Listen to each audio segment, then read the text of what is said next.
Ahora sí. Buenas tardes, soy Alfredo Rodríguez, académico del programa de Medicina Paliativa de la Universidad Católica y director médico del Hospice Clínica Familia. Le damos la bienvenida al seminario virtual Cómo lograr cuidados paliativos universales en Chile, brechas y desafíos, organizado por el Centro de Políticas Públicas en conjunto con la Facultad de Medicina de la Universidad Católica. Agradecemos la presencia de todos y todas ustedes y saludamos especialmente a el doctor Felipe Heuser, decano de la Facultad de Medicina de la Universidad Católica, al doctor Jaime Godoy, vicedecano académico de la Facultad de Medicina UC. Saludamos también a los panelistas que nos acompañan el día de hoy. Señora Carolina Goich, senadora de la República y miembro de la Comisión de Salud del Senado. Señora Jimena Naculhueque, jefa del Departamento de Discapacidad y Rehabilitación de la Subsecretaría de Salud Pública del Ministerio de Salud. Señora Liliana de Lima, directora ejecutiva de la Asociación Internacional de Cuidados Paliativos. Doctor Pedro Pérez, jefe del programa de subespecialidad médica en medicina paliativa de la Universidad Católica. Señora Aitzane Gallastegui, académica de la Escuela de Enfermería y del programa de medicina paliativa UC. Doctora Laura Tupper, médico paliativista del Hospital Sotero del Río y miembro del Comité de Cuidados Paliativos Universales de la Sociedad Médica de Cuidados Paliativos de Chile. También saludamos a todos los asistentes y los invitamos a hacer sus preguntas y o comentarios por el chat. Les sugerimos seleccionar la opción panelistas y participantes para que todos y todas podamos leerlas. Para comenzar entonces, daré la palabra al decano de la Facultad de Medicina, el doctor Felipe Heuser. Muchas gracias, Alfredo. Quisiera saludar en primer lugar a la senadora Carolina Goich y agradecerle su presencia aquí en este seminario. Agradecerle a cada uno de los panelistas, invitados y presentadores, cada uno y cada una, por su presencia acá, por su aporte. Agradecer también a todos los asistentes a este webinar, a este seminario sobre un tema tan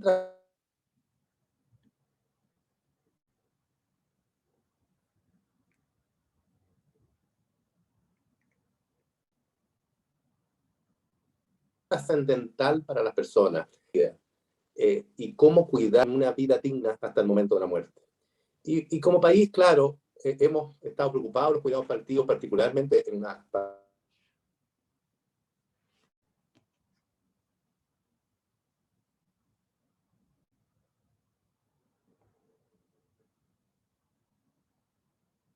estas enfermedades en que las personas en una situación de vulnerabilidad necesitan de mayores cuidados y que como país, como política pública, nos tenemos que hacer cargo de ello. Y por eso veo como un tema muy positivo que como país, desde el Ejecutivo, desde el Parlamento, las universidades, estemos discutiendo esto y cómo lo podemos hacer mejor, y hacernos cargo de esto, que es un tema que hemos tenido pendiente y que es particularmente importante para el cuidado de las personas, insisto, además en una situación particularmente vulnerable. Este es el momento, se está trabajando en esto y yo espero que efectivamente vayamos a tener una ley de cuidados paliativos, no sé si universales inicialmente, pero al menos en los pacientes más terminales. Y creo que por lo mismo es muy importante esta discusión de cuáles son las brechas, qué desafíos tenemos para realmente llegar a poder acompañar, ¿no es cierto?, a las personas de nuestro país para que tengan una muerte digna, realmente. Entonces, creo que es bien importante esta discusión. Por lo mismo, agradezco mucho la presencia de cada uno de los participantes y la presencia, como digo, de cada uno de los asistentes. Hay mucho que hacer, hay temas en el área justamente, claro, de asistencia propiamente tal, pero también formar personas, un tema que nos toca a las universidades y que hemos estado trabajando, ¿cierto?, particularmente en esta área de cuidados paliativos. Entonces, es bueno discutir eso, de tal forma que nos hagamos cargo de forma integral, que efectivamente acompañemos a nuestras personas enfermas, ¿no es cierto?, hasta el momento de su muerte, para que efectivamente tengan una muerte digna. Así que reitero mis agradecimientos al Centro de Políticas Públicas, a nuestro grupo de cuidados paliativos y a todo el grupo que ha trabajado justamente para sacar adelante este seminario. Muchas gracias. Muchas gracias, decano. Ahora daremos inicio a las presentaciones. Primero escucharemos a Aitzane Gallastegui, académica de la Escuela de Enfermería y del programa Medicina Paliativa UC, quien hará una presentación breve del problema a raíz de un caso clínico. Adelante, Chanet. Tienes 10 minutos. Muchas gracias, Alfredo, y gracias a todos por la oportunidad de poder compartir el día de hoy con ustedes en este tema que es tan relevante. Voy a compartir mi pantalla. ¿Se ve bien ahí la presentación? ¿Me confirmas, Alfredo? Sí. Sí, perfecto, muchas gracias. Y como decía Alfredo, la idea de estos 10 minutos es que podamos comprender de qué estamos hablando cuando hablamos de personas que sufren enfermedades avanzadas, que tienen sufrimiento, cuando hablamos de personas que viven situaciones complejas y de alta vulnerabilidad, como decía el decano recién, y lo podamos ver a través de un caso clínico que nosotros les vamos a presentar, que es un caso que vemos constantemente los que trabajamos en la clínica, que podamos en el fondo reconocer cuál es el problema de fondo cuando estamos hablando de cuidados paliativos universales, cuando hablamos de eutanasia, cuando hablamos de tantos temas que hoy en día están tan en boga. ¿De qué se trata esto del sufrimiento multidimensional y cómo los cuidados paliativos entran a dar una respuesta? Y finalmente proponer algunas preguntas que nos van a orientar durante el resto de este seminario. Y para partir les quiero presentar el caso de don Javier. Él es un hombre chileno, ¿cierto?, de 52 años, que trabaja como soldador en una construcción. Tenemos un hombre que es casado con Sara, es evangélico, y que vive con su esposa, con 2 hijos de 17 y 20 años, ambos estudiando, el menor en el colegio, el mayor en un instituto de formación técnica. Una vida normal, ¿cierto?, como cualquier chileno, y hace un año debe consultar al médico porque notó que tenía pérdida en la de fuerza en sus brazos, en sus piernas, y alguna dificultad para caminar. Y de un día para otro la vida de esta persona cambia y se le diagnostica una esclerosis lateral amiotrófica, más conocida como ELA, que es una enfermedad que es progresiva, es incurable y que finalmente lleva a la muerte de la persona en un periodo de tiempo variable según caso a caso. Él logra mantenerse laboralmente activo por 2 meses, pero luego debe acogerse a licencia médica hasta el día de hoy. Y don Javier va viviendo paulatinamente lo que ocurre con muchas enfermedades complejas y avanzadas. Cáncer es la que más se habla, pero existen muchísimas otras. Y él comienza a perder paulatinamente su capacidad para caminar y realizar todas las actividades básicas de su vida, desde el poder, por ejemplo, vestirse y bañarse de forma autónoma, poder alimentarse, etc. Por su enfermedad, además, Javier presenta dolor, dado que su cuerpo se empieza a colocar más rígido, le cuesta hablar y empieza a atorarse al comer. Por lo tanto, ha tenido que hospitalizarse en este periodo de tiempo de unos pocos meses ya en 2 oportunidades por neumonias aspirativas, que son complicaciones asociadas a varias enfermedades, dentro de ellas, por ejemplo, el ELA. Actualmente, la condición de Javier es bastante compleja. Él se encuentra postrado, logra comunicarse escasamente con monosílabos y se alimenta con papillas en poca cantidad. Comenzó con algunos episodios de dificultad para respirar y secreciones respiratorias que son característicos también de esta enfermedad neurodegenerativa. Y una de sus mayores preocupaciones es el miedo a ahogarse e incluso el miedo a morir ahogado, que es algo que nosotros escuchamos en varios de nuestros pacientes también. Su esposa, que trabajaba como reponedora en un supermercado, debe ante esta situación hacerse cargo del cuidado, por lo tanto debe renunciar a su trabajo. Muchas personas lo que hacen es conseguirse licencias médicas, por ejemplo, con algún médico amigo o algún conocido. Su hijo mayor debe suspender sus estudios para poder trabajar y ayudar a costear los gastos económicos tanto de la enfermedad del padre, pero también los gastos económicos de la casa. La vida continúa. Y el hijo menor, que está en el colegio, trata de combinar sus estudios y en la noche, además asume un rol de cuidador, ayudando a la mamá en el cuidado del papá. Javier está muy lábil emocionalmente, él siente que su enfermedad es un castigo de Dios, teme por el futuro de su familia y se siente culpable además porque sus hijos no pueden estudiar. Y él está en una etapa de su vida en donde él debiera ser el protector de su familia, el generador de recursos económicos para darle sustento. Por el contrario, es quien debe recibir ayuda absoluto en este minuto en todas las actividades de su vida, y ve cómo esto ha revolucionado y ha cambiado los roles en cada uno de los miembros de su núcleo familiar. Su esposa está abrumada, dado que no sabe cómo ayudarlo, no tiene herramientas para saber cómo poder hacerlo, y tampoco nunca supo y probablemente no tuvo la oportunidad de conversar con alguien que la pudiera preparar y le pudiera decir cómo este proceso podía ser. Llora además porque se siente culpable, porque no le puede dar comida, que es un tema tan básico, ¿cierto? El poder dar cuidado es una de las formas como culturas latinas que tenemos más fuertes de transmitir cariño además, y porque además ahora más encima le salió una escara en la piel, y ella se siente responsable porque es la cuidadora principal. Le han hablado de ponerle un tubo para comer y respirar, pero ella en realidad no tiene idea, no sabe de qué se trata, qué implica, y tampoco sabe si es lo mejor para Javier.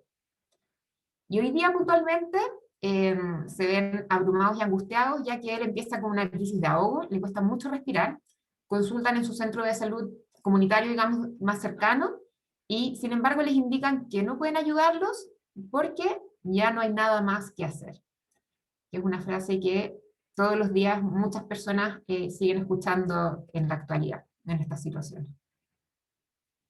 Y ante esta situación, el caso de don Javier, que yo creo que representa la realidad de miles de chilenos, sabemos que hay estimaciones de más de 120.000 chilenos en el país hoy en día que viven con sufrimiento a causa de la enfermedad, podemos ver esto, que la enfermedad, no solamente oncológica, que es la que uno habitualmente asocia a este tipo de situaciones, sino de que enfermedades neurodegenerativas como la de don Javier, insuficiencias cardíacas, fallas renales también, etcétera, se asocian y son una causa de sufrimiento multidimensional. Y esto es que una enfermedad no solamente genera deterioro físico, por ejemplo, y la pérdida de las capacidades funcionales, sino que genera también dolor desde esa dimensión. Sabemos que una enfermedad también genera gran ansiedad, aumenta las tasas de depresión, por ejemplo, trastornos adaptativos en la persona y en su entorno. Sabemos y vemos en el caso de don Javier que su familia ha debido modificar sus roles, su estilo de vida, ha debido renunciar a trabajos, por ejemplo, también para poder solventar esta situación. Desde el punto de vista espiritual, don Javier en este caso era evangélico, pero él se cuestiona su propia fe, se cuestiona el sentido de su vida y de la situación, se cuestiona su rol también. Y desde el punto de vista de la información, también vemos mucha incertidumbre, vemos muchas necesidades de conocimiento y de información y apoyo en la toma de decisiones. Y todo esto es generado por una enfermedad. De hecho, si uno quisiera poner un ejemplo más cotidiano, un atleta que se fractura, por ejemplo, sufre dolor físico por la fractura, sufre dolor emocional y espiritual, porque ya no puede seguir haciendo lo que le daba sentido a su vida, por ejemplo, la actividad que lo hacía feliz. Desde el punto de vista familiar también se generan cambios. Por lo tanto, este es un mensaje clave, que es que la enfermedad produce sufrimiento multidimensional en las personas y en su entorno. Un poco lo que les mencionaba, y nuevamente decirles que el sufrimiento asociado a una enfermedad es una experiencia universal. No lo viven solamente personas con cáncer, sino que lo podemos ver en distintas enfermedades, sobre todo ante el envejecimiento actual de la población, donde vemos, por ejemplo, tasas de deterioros cognitivos y demencias tipo Alzheimer, entre otras, por ejemplo, cada vez más prevalentes. Y todo esto se asocia no solamente a aumentos en las tasas de morbilidad que manejamos habitualmente, sino que también se asocia a aumentos de sufrimiento. Y es así como en los últimos años, particularmente en los años 60, surgen los cuidados paliativos como una disciplina que intenta dar respuesta al sufrimiento multidimensional. Y esto lo hace a través de un trabajo en equipo interdisciplinario. Para dar respuesta a todas esas múltiples causas de sufrimiento, debemos trabajar en equipos interdisciplinarios que puedan cuidar de forma continua e integral a la persona y su familia. Y es así como los cuidados paliativos, para que podamos a lo mejor hablar un lenguaje en común, se definen como la disciplina que brinda una asistencia activa, holística, es decir, integral, a personas de todas las edades, no solamente adultos, sino que también vemos niños, incluso bebés en el vientre materno, con enfermedades a lo mejor no compatibles con la vida, que también son sujetos candidatos a recibir apoyo integral por cuidados paliativos, que viven enfermedades y sufrimiento grave asociado a una enfermedad severa, y especialmente, pero no en forma exclusiva, a personas que están cerca de la vida.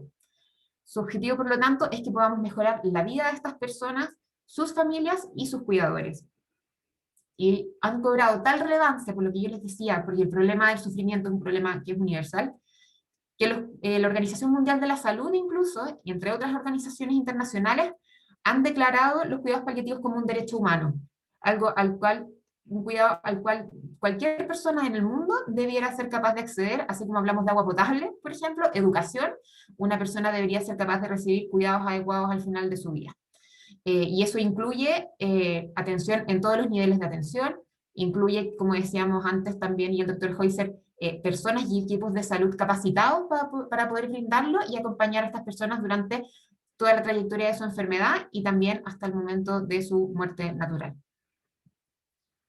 Por lo tanto, con esta breve introducción y sabiendo que la realidad del sufrimiento es universal, los queremos invitar en estos minutos y que vengan durante este seminario, que podamos analizar un poco más en detalle, por ejemplo, qué tan frecuente es esta realidad en Chile, la realidad de don Javier, por ejemplo, y de tantas otras personas. ¿Qué respuesta podemos darle hoy como chilenos y como Estado de Chile a personas como Javier y su familia? Y finalmente, ante este escenario tan complejo también, podamos discutir cómo y si podemos generar estrategias para ayudar a aliviar el sufrimiento de todos y de todas quienes padecen de este tipo de problemas en nuestro país el día de hoy, en donde este tema está tan en discusión. Así que eso, quiero dejar la palabra ahí también a Alfredo y al resto de los expositores para que podamos tratar de empezar a dar respuestas a este tipo de preguntas. Muchas gracias, Aitzane, por tan completa y didáctica presentación, porque nos aterriza, ¿no es cierto?, a lo que estamos conversando en el seminario, a un caso tan puntual, pero que no es infrecuente de ver y cómo estamos siendo patentes, ¿no es cierto?, de esta realidad y de este sufrimiento de que tenemos que ver, y ojalá a partir de ese seminario salgan ideas, propuestas de cómo ir avanzando y mejorando, ¿no es cierto? Así que, Aitzane, muchas gracias. Pueden ir, los invitamos que realicen preguntas a través del chat, ¿no es cierto? Si por supuesto salen algunas relacionadas a la presentación, Tania, te vamos a ir contando. Y ahora comenzaremos, ¿no es cierto?, con la nueva presentación. Y a continuación presentará la doctora Laura Tupper. Ella es médico paliativista del Hospital Sotero del Río. Es miembro del Comité de Cuidados Paliativos Universales de la Sociedad Médica de Cuidados Paliativos de Chile. Y estamos muy contentos, Laura, de que nos puedas ahora compartir tu presentación y también tu experiencia en relación a esto. Así que muchas gracias. Muchas gracias, Alfredo. Muchas gracias por la invitación. Voy a compartirles la pantalla ahora. ¿Me confirmas, por favor, si se ve bien? Sí, se observa, se ve bien. Aquí ponemos pantalla. Eso. ¿Y sí? Sí. Perfecto. Entonces, de lo que quiero conversar en este ratito tan breve es acerca de cómo se han desarrollado los cuidados paliativos en Chile. Tenemos la suerte de ser uno de los países con mejor desarrollo de cuidados paliativos en la región. En el mapa de la izquierda de la pantalla pueden ver cómo los países de colores más oscuros, tradicionalmente países más desarrollados, tienen mejor provisión de cuidados paliativos, mejor integración de estos a los sistemas de salud, y nosotros estamos justo debajito de eso. Estamos en un nivel de integración preliminar, podríamos decir. El año 2015, The Economist hizo un análisis sobre la calidad de muerte y Chile quedó posicionado como 27 de 80 participantes, de 80 países analizados, y primero en la región, seguido de cerquita por Costa Rica. ¿Cómo llegamos a esta posición de liderazgo regional? Ha sido una historia larga. Los cuidados paliativos han evolucionado desde iniciativas individuales en 5 centros en el año 90 hasta la provisión completa en todo el territorio nacional que tenemos en este minuto. En el año 95, desde el Ministerio de Salud aparece el Programa Nacional de Alivio del Dolor y Cuidados Paliativos, lo que permite el desarrollo de unidades de cuidados paliativos en 16 hospitales para el año 99, casi en todas las regiones del país. Y en el año 2000, el Ministerio incluye dentro de los objetivos sanitarios de la década, o sea, del 2000 al 2010, la reducción de la prevalencia de pacientes terminales con dolor. Esto es muy importante, dado que en este contexto el piloto del auge del 2003 incorpora la prestación de alivio del dolor y cuidados paliativos dentro de los primeros programas, de los primeros problemas de salud que son cubiertos universalmente. Esto permite que en el 2003 ya haya 28 unidades de cuidados paliativos funcionando, que van a ir creciendo exponencialmente con el tiempo. ¿Qué implica esta incorporación de al GES?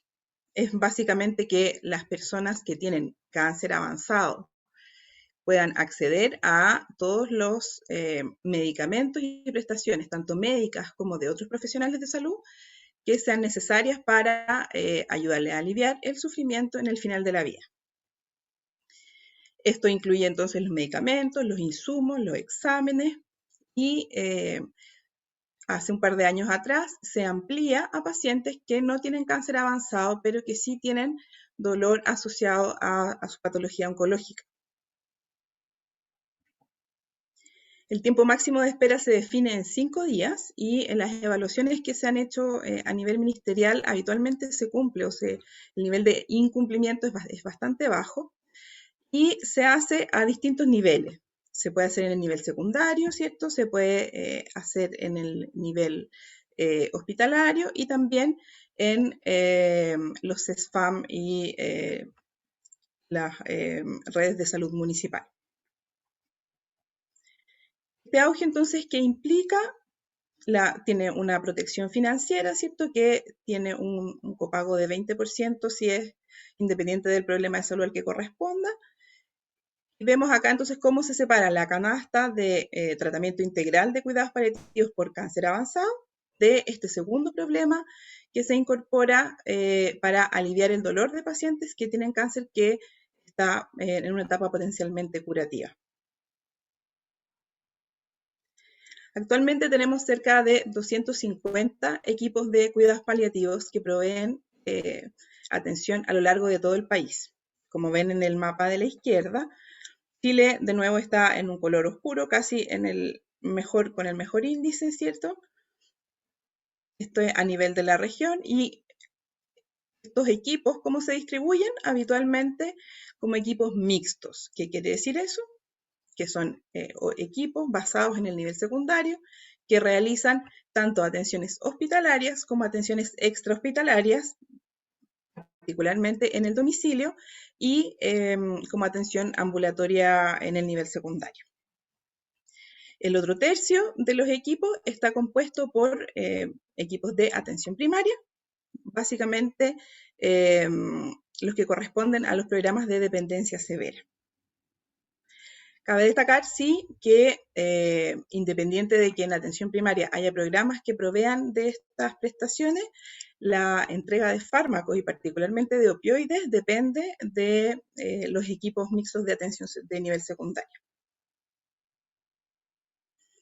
Áreas donde todavía tenemos que seguir creciendo, la atención pediátrica. Como pueden ver aquí ya tenemos un color más clarito. Tenemos solo 8 equipos de atención pediátrica a lo largo de Chile, lo que implica que muchos niños o fallecen muy lejos de su domicilio para tener acceso a cuidados paliativos o fallecen en sus domicilios pero con muy mala cobertura o incluso mal manejo de sus síntomas. Y la otra gran área de crecimiento en este minuto es la disponibilidad de camas hospitalarias que sean, entre comillas, propias para el manejo de pacientes paliativos graves.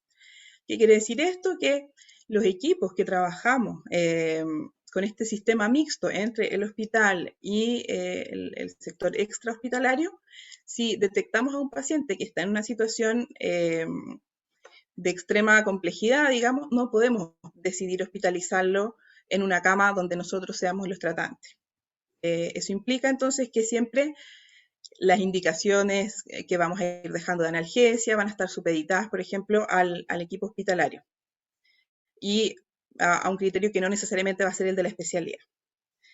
Destacar que existe en Chile un lugar donde pueden hospitalizarse pacientes para manejos bastante complejos y agudos, que es el Hospice Clínica Familia, del que es director el doctor Rodríguez.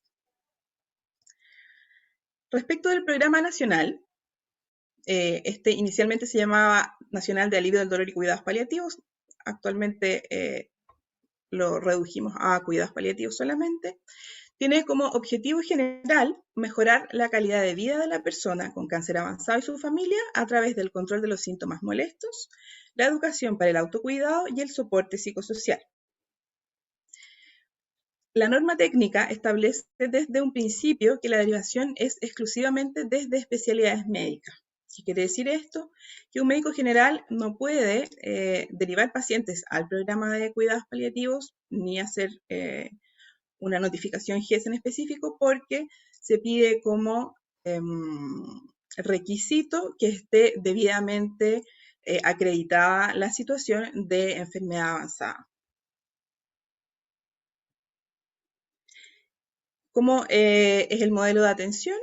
Lo primero es que está, como todos los programas de cuidados paliativos, centrado en una atención biopsicosocial que incluya un componente espiritual, no solo centrado en el paciente, sino también en sus cuidadores, incluyendo un componente importante de educación para el autocuidado. Tiene una extensa disponibilidad territorial en este minuto, como pueden ver aquí, cada triangulito es un centro que provee de cuidados paliativos. Estamos presentes en todos los niveles de atención primaria, secundaria y terciaria. Y tenemos un cierto número de prestaciones estandarizadas con adecuación a los servicios de las realidades locales. Por otro lado, tenemos monitorización frecuente de cómo se están atendiendo a los pacientes y por lo tanto tratamos de mantener buenos estándares de atención en ese sentido.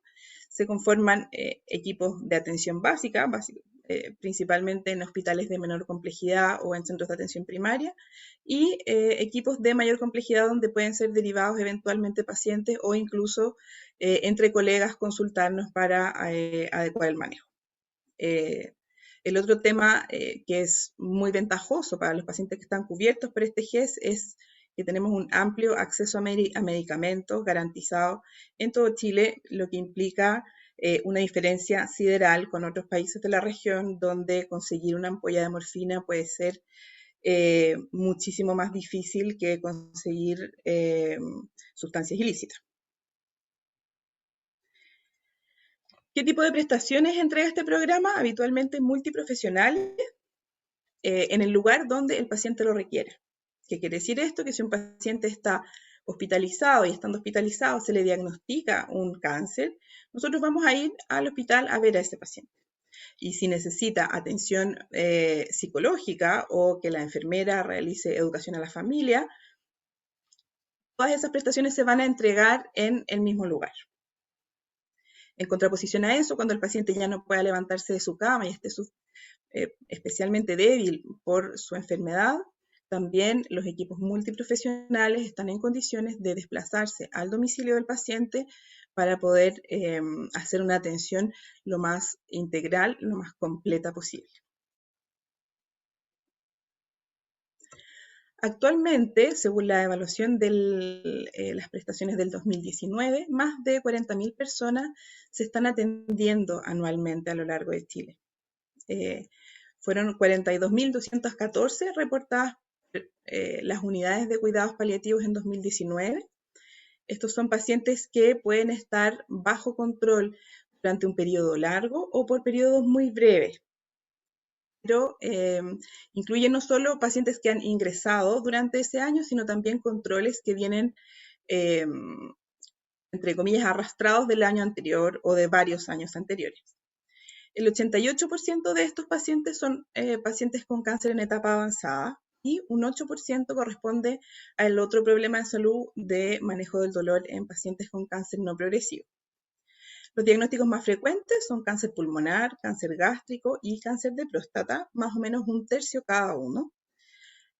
Vemos que con el tiempo ha ido mejorando la derivación de los pacientes. 35% de los pacientes en este minuto son derivados en ECOG 0 o 1. ¿Qué quiere decir esto? Que están sin síntomas o con muy pocos síntomas.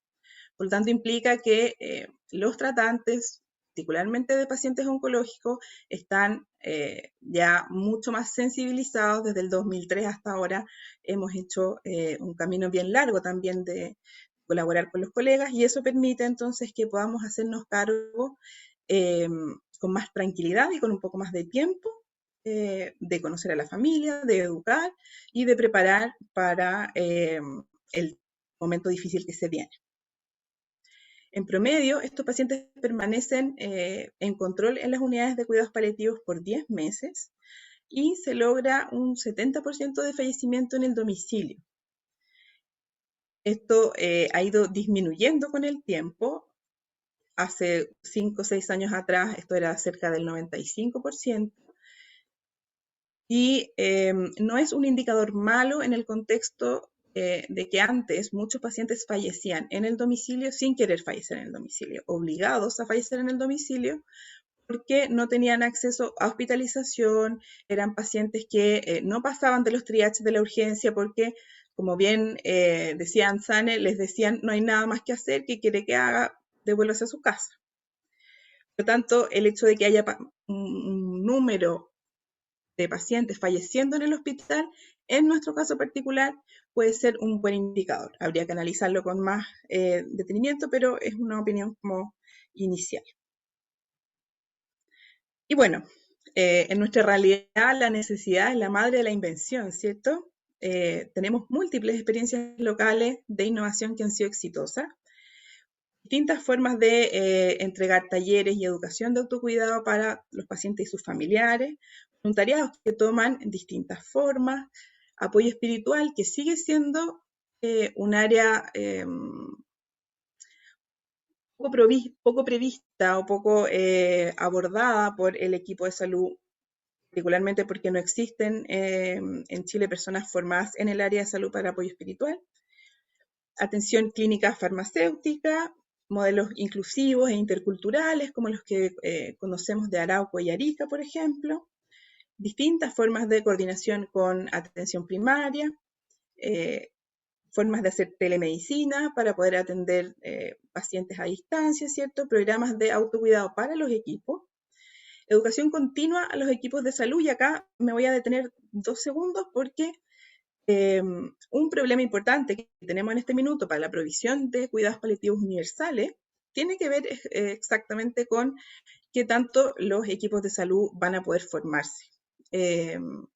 Este Programa Nacional de Cuidados Paliativos tiene una tradición bien larga en que los colegas formamos a los colegas.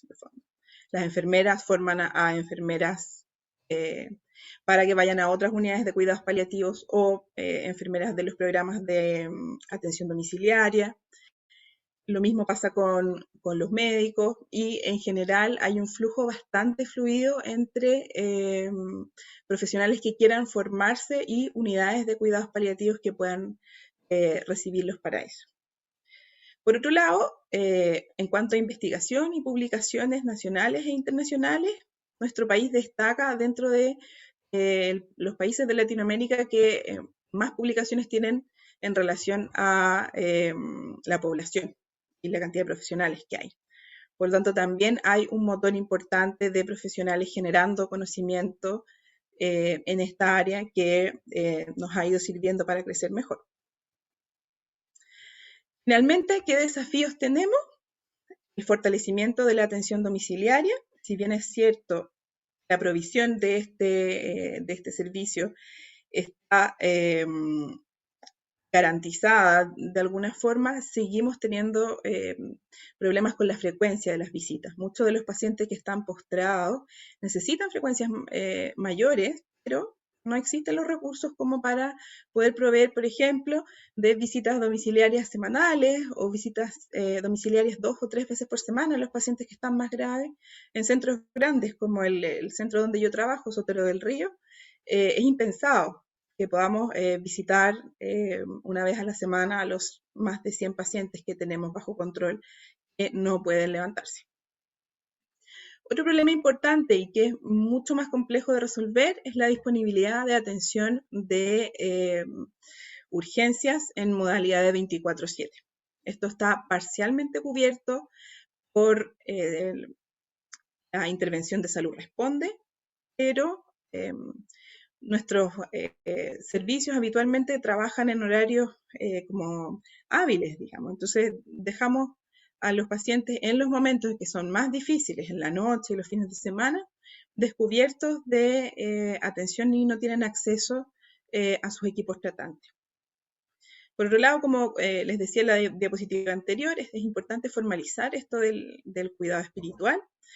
Desde mi punto de vista particular, me parece que no necesariamente es un cuidado que deba recaer sobre los equipos de salud. Hay un espacio muy grande para crecimiento de los voluntarios en este contexto, con modelos particulares como los de comunidades compasivas, por ejemplo.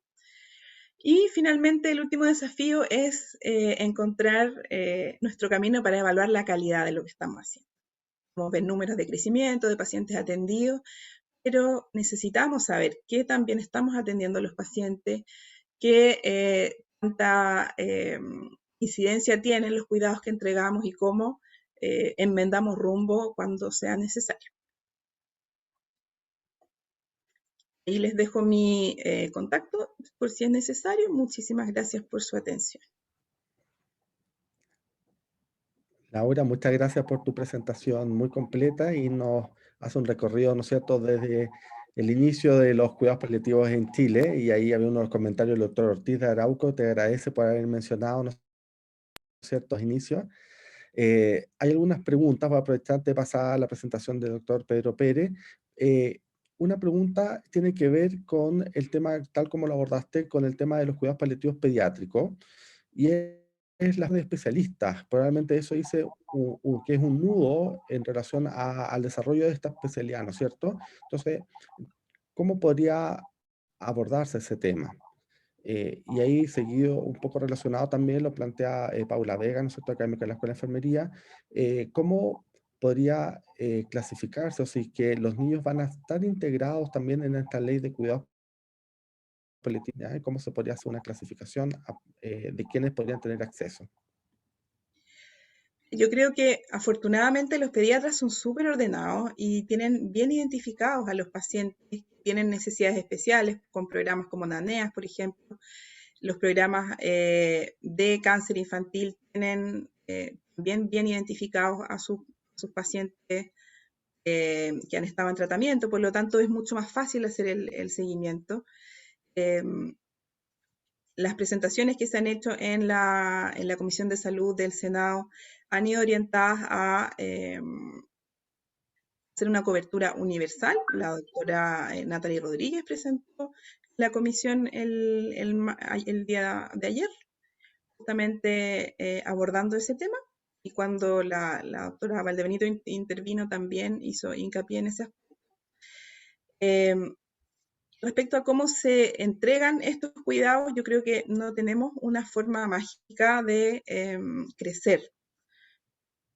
Tenemos que encontrar la forma de que haya pediatras que estén interesados en entregar cuidados paliativos de mayor complejidad, y que haya médicos generales dispuestos a arriesgarse un poco para formarse, aunque sea tener una formación básica en la provisión de cuidados paliativos pediátricos. Es bien difícil, incluso para nosotros los paliativistas de adultos, pensar en arriesgarnos, entre comillas, a atender a un paciente pediátrico, porque a uno se le parte el alma de ver a un niño en una condición así.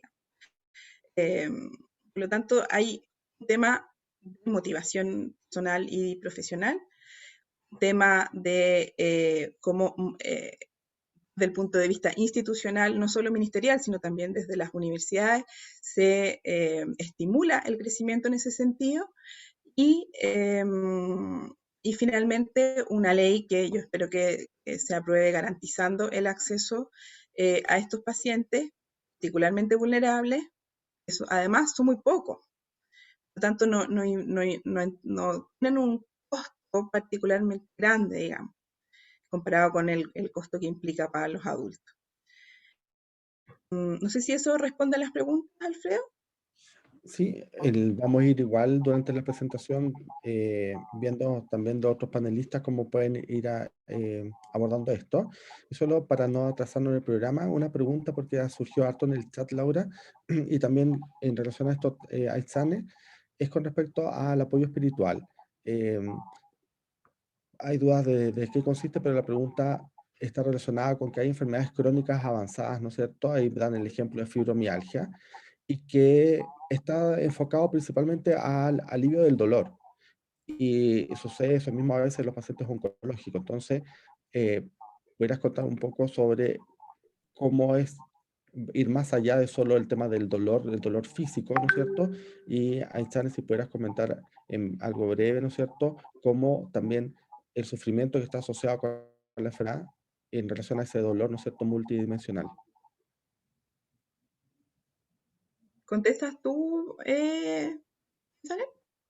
¿Ya? Contesta Isabel primero y después tú, Laura, sobre quiénes podrían dar asistencia espiritual, ¿ya? Ujú. Ujú, ok. Bueno, como hablábamos al principio, cualquier persona que se enfrenta a una enfermedad que es compleja, sobre todo enfermedades que son progresivas o que son crónicas sin una cura y que puede estar incluso, que está la fibromialgia incluso dentro de ellas, generan en el fondo distintos problemas en las distintas dimensiones de la persona que van a gatillar sufrimiento. Como veíamos en el primer caso, por ejemplo, tenemos problemas, obviamente los físicos, que es lo que más hablamos, y lamentablemente es de donde se asocian los cuidados paliativos como el dolor, que muchas personas piensan que cuidados paliativos es solamente alivio del dolor, pero también ese mismo dolor o la situación que la persona vive implica cambios en los roles, cuestionamientos espirituales, problemas emocionales. Sabemos que los pacientes con enfermedades avanzadas y enfermedades crónicas tienen mayores tasas de depresión, y el abordaje integral de estas personas de forma temprana, no solamente cuando estamos llegando al final de la vida, sino que lo que buscamos es que ojalá incluso desde el momento del diagnóstico puedan tener un acompañamiento continuo e integral que permita ir, por un lado, aliviando las causas de sufrimiento, y para eso el trabajo en equipo interdisciplinario es fundamental. Por ahí en el chat veía, por ejemplo, el rol del trabajador social, que es fundamental en el acompañamiento, tanto desde el punto de vista clínico, pero también en ayudar a sortear a las personas las dificultades que se enfrentan ante una situación como esta.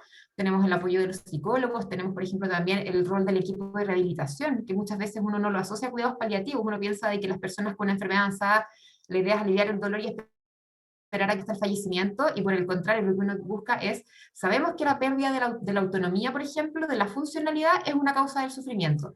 Por lo tanto, el equipo de rehabilitación tiene un rol fundamental en la promoción de la funcionalidad, la promoción de la autonomía y en la adaptación a las nuevas condiciones.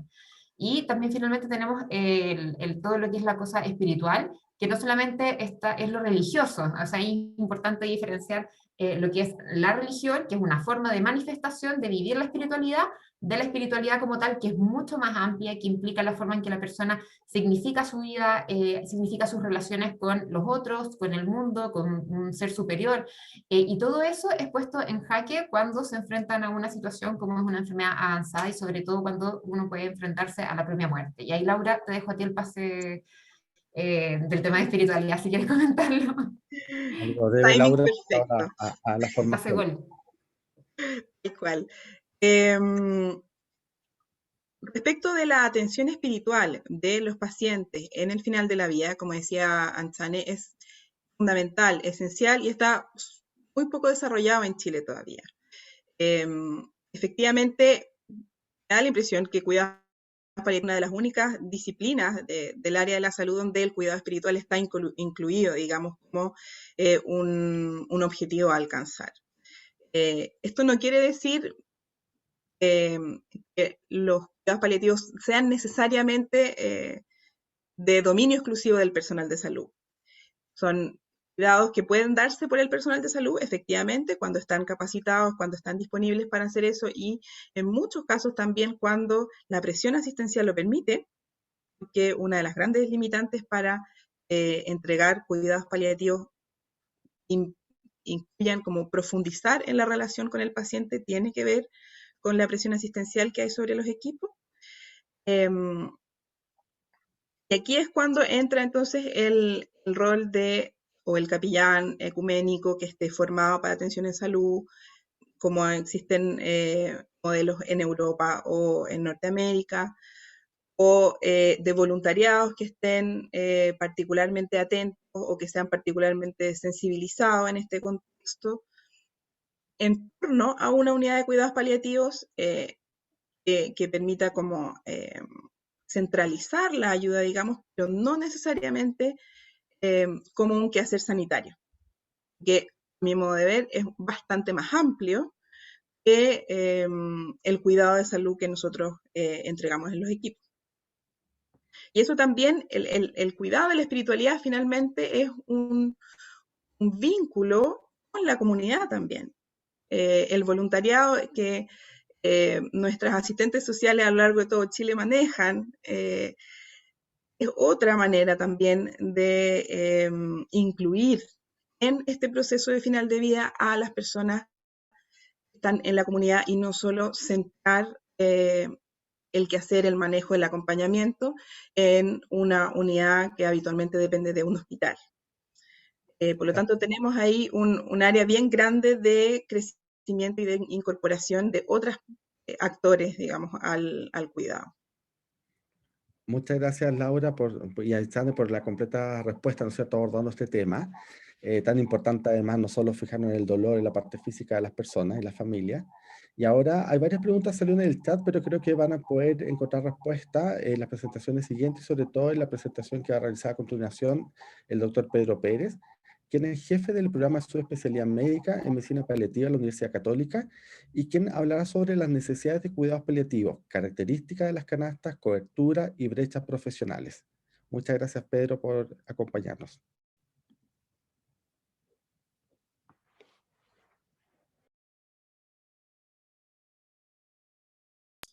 Hola a todos, muchas gracias por la invitación. Estamos muy emocionados de poder estar con ustedes esta tarde. Así que lo que voy a tratar de hacer ahora es hacer un breve resumen y ampliar un poco lo que comentó la doctora Tupper en términos de lo que ella presentó un poco acerca de lo que existe hoy día, y la pregunta en el fondo es cómo mirar hacia adelante, ¿cierto? ¿Cuáles son las brechas? Obviamente la doctora Tupper ahí enunció algunas, y yo voy a tratar de ampliar la mirada en algunos puntos como más específicos. Entonces, vamos a tratar en este sentido, de tratar de lograr la implementación adecuada de cuidados paliativos universales.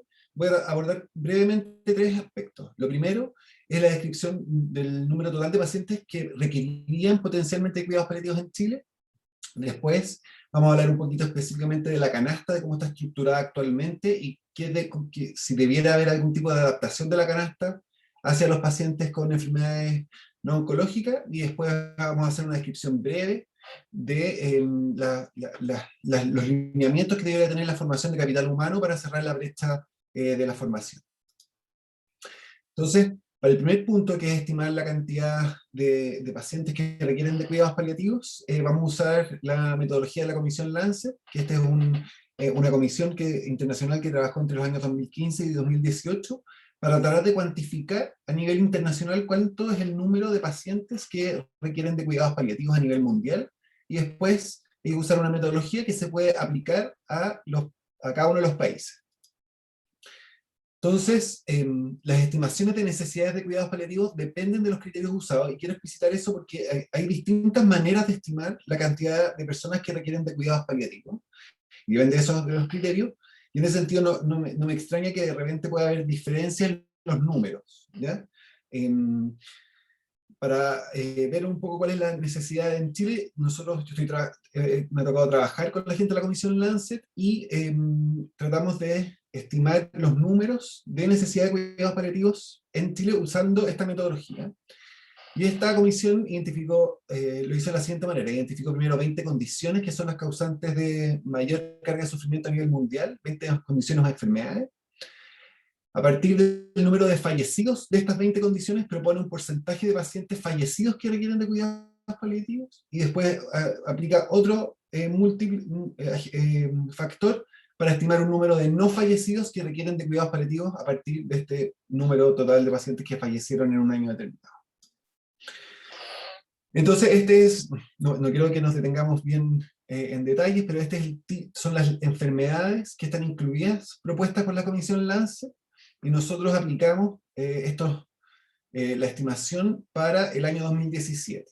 Entonces, si nosotros calculamos del total en Chile fallecen alrededor de 100.000 personas, y de los fallecidos totales por estas 20 condiciones, equivale al casi el 93% de los fallecidos en Chile, que son 93.000 personas.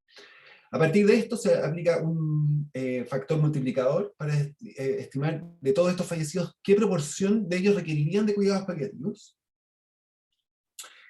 Y aquí me gustaría partir destacando que en Chile, de todos los fallecidos, los que hoy día tienen acceso a cuidados paliativos son los que tienen de neoplasias, o sea, una proporción, son solo 2 condiciones de todas las que potencialmente podrían requerir. Y hay un montón de otras que son las enfermedades crónicas no transmisibles habitualmente, como demencias, enfermedades del sistema nervioso central, como el paciente que presentó Einstein al principio, enfermedad cerebrovascular y insuficiencias al corazón, al pulmón, al hígado y renales, que causan una proporción importante de los fallecimientos.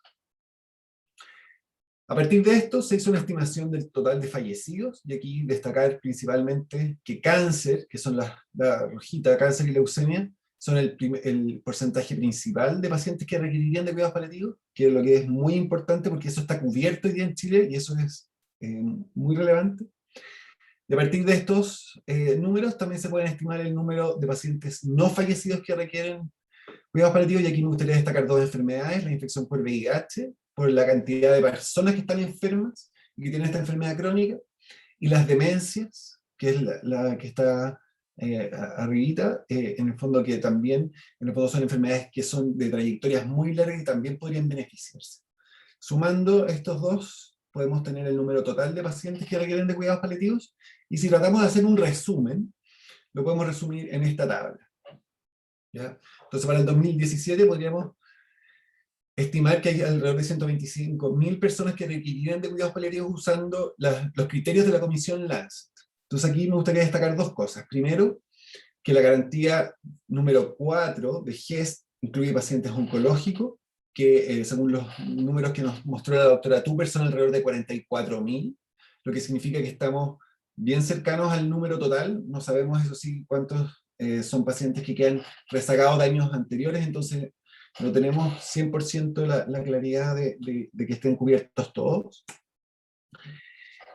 Y la ley actual que se está tramitando es una ley que busca el alivio para el cuidado paliativo universal para pacientes considerados como pacientes terminales.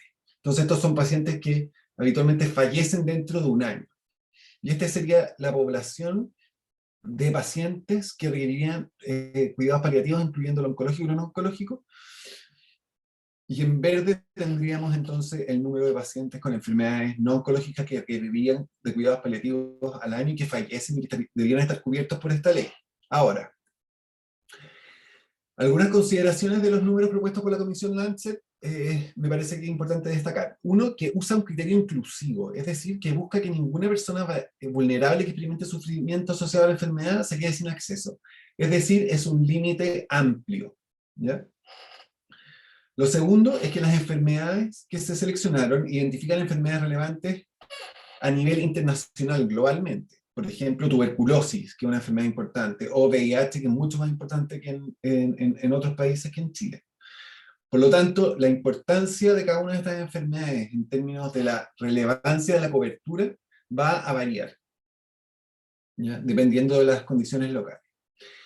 Y lo tercero que me gustaría decir es que estos números proponen como un destino hacia donde nosotros debiéramos avanzar.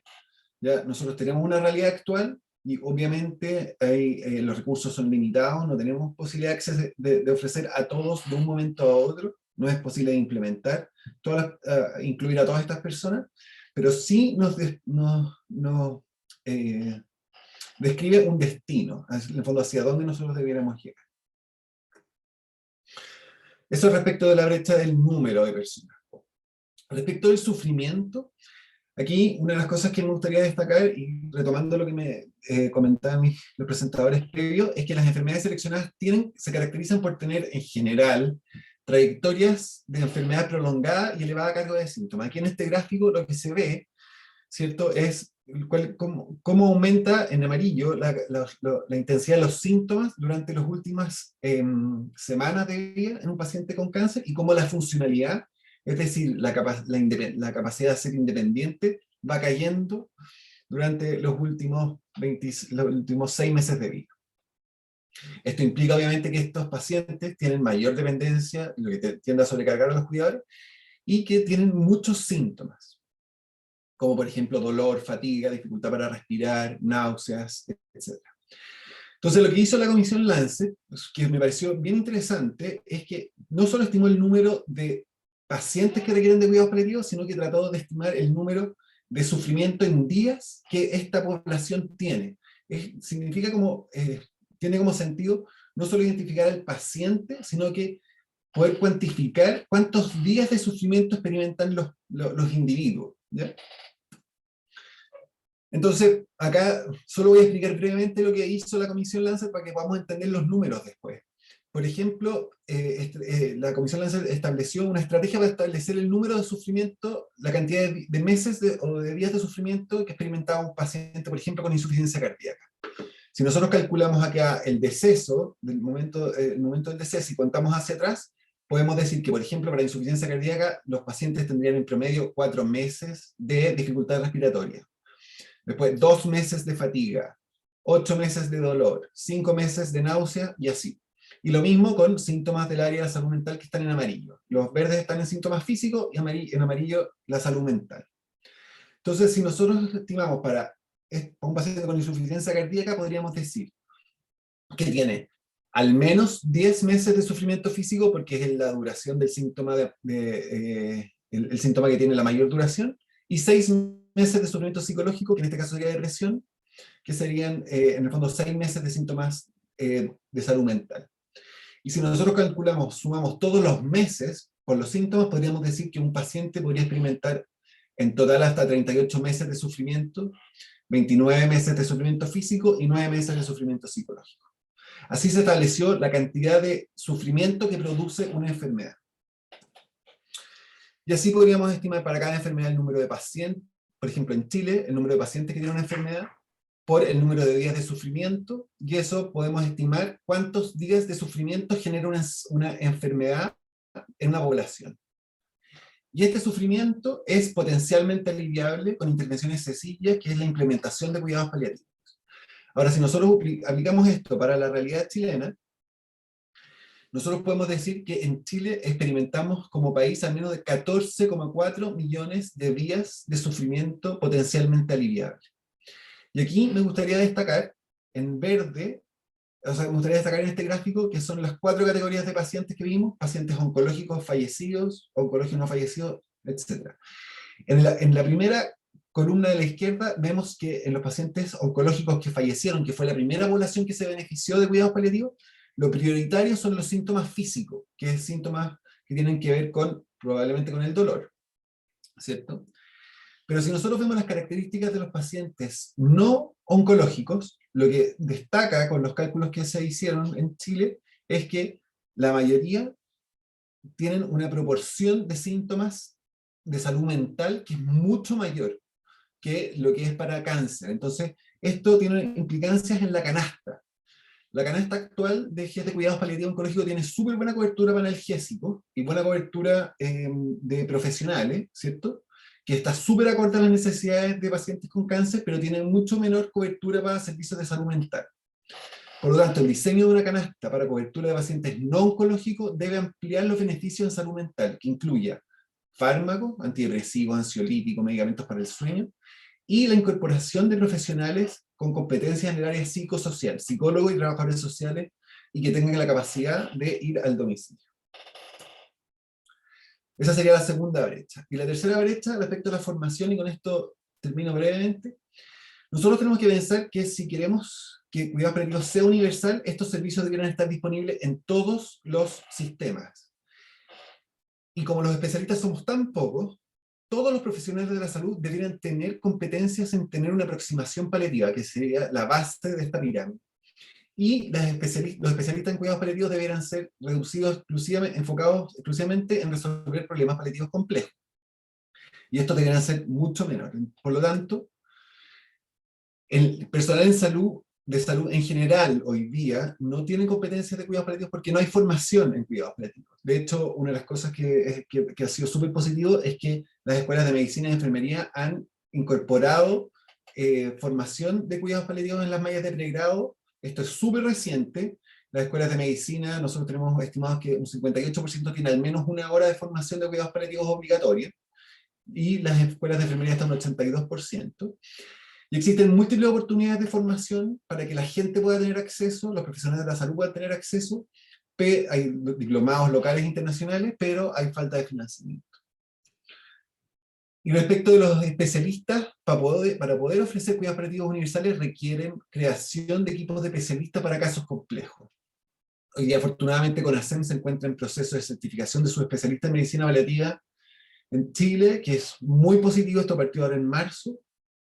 Y obviamente falta formación de enfermeras, psicólogos y otros profesionales con competencias avanzadas. Hay múltiples oportunidades de formación, hay diplomados también avanzados en competencias avanzadas locales e internacionales. Hay programas de su especialidad, hay programas de especialidad que se están formando, pero falta una política de financiamiento para esto. Entonces esto también debería estar abordado en una ley de cuidados paliativos universal. Entonces, para terminar, brevemente decir que existe una brecha en el acceso a cuidados paliativos universales, en particular para pacientes no oncológicos, incluyendo aquellos terminales y no terminales, pero entendemos que es un camino hacia donde tenemos que avanzar y tenemos que dar los primeros pasos para cerrar esa brecha. Segundo, la ampliación del beneficio para pacientes no oncológicos debiera considerar una canasta que aborde síntomas asociados al sufrimiento psicológico. Y la política de formación de capital humano debe incluir formación de todos los profesionales del sistema de salud, no solo en dolor, sino que en otros aspectos como cuidados de fin de vida, y esto también debe haber financiamiento para la formación de equipos especialistas. Muchas gracias. Muchas gracias, Pedro, por tu presentación, muy completa, ¿no es cierto?, y con bastante información que después, ¿no es cierto?, en el debate podemos profundizar o compartir, ¿no es cierto?, con el resto de los panelistas.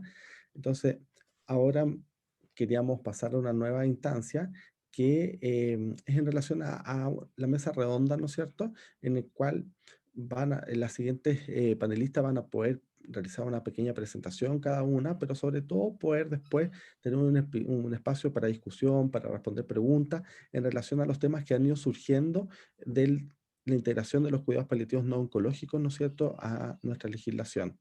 Entonces, para partir, vamos a presentar a la doctora Jimena Neculhueque, que la presenté, ¿no es cierto?, anteriormente, y quien nos va a hablar, ¿no es cierto?, sobre cuál es la propuesta del Ministerio, del MinSal, para la cobertura de los cuidados paliativos universales. Doctora, ¿se quiere compartir pantalla? Sí, gracias. Lo dijiste bien, en Neculhueque, está bien. Muchas gracias.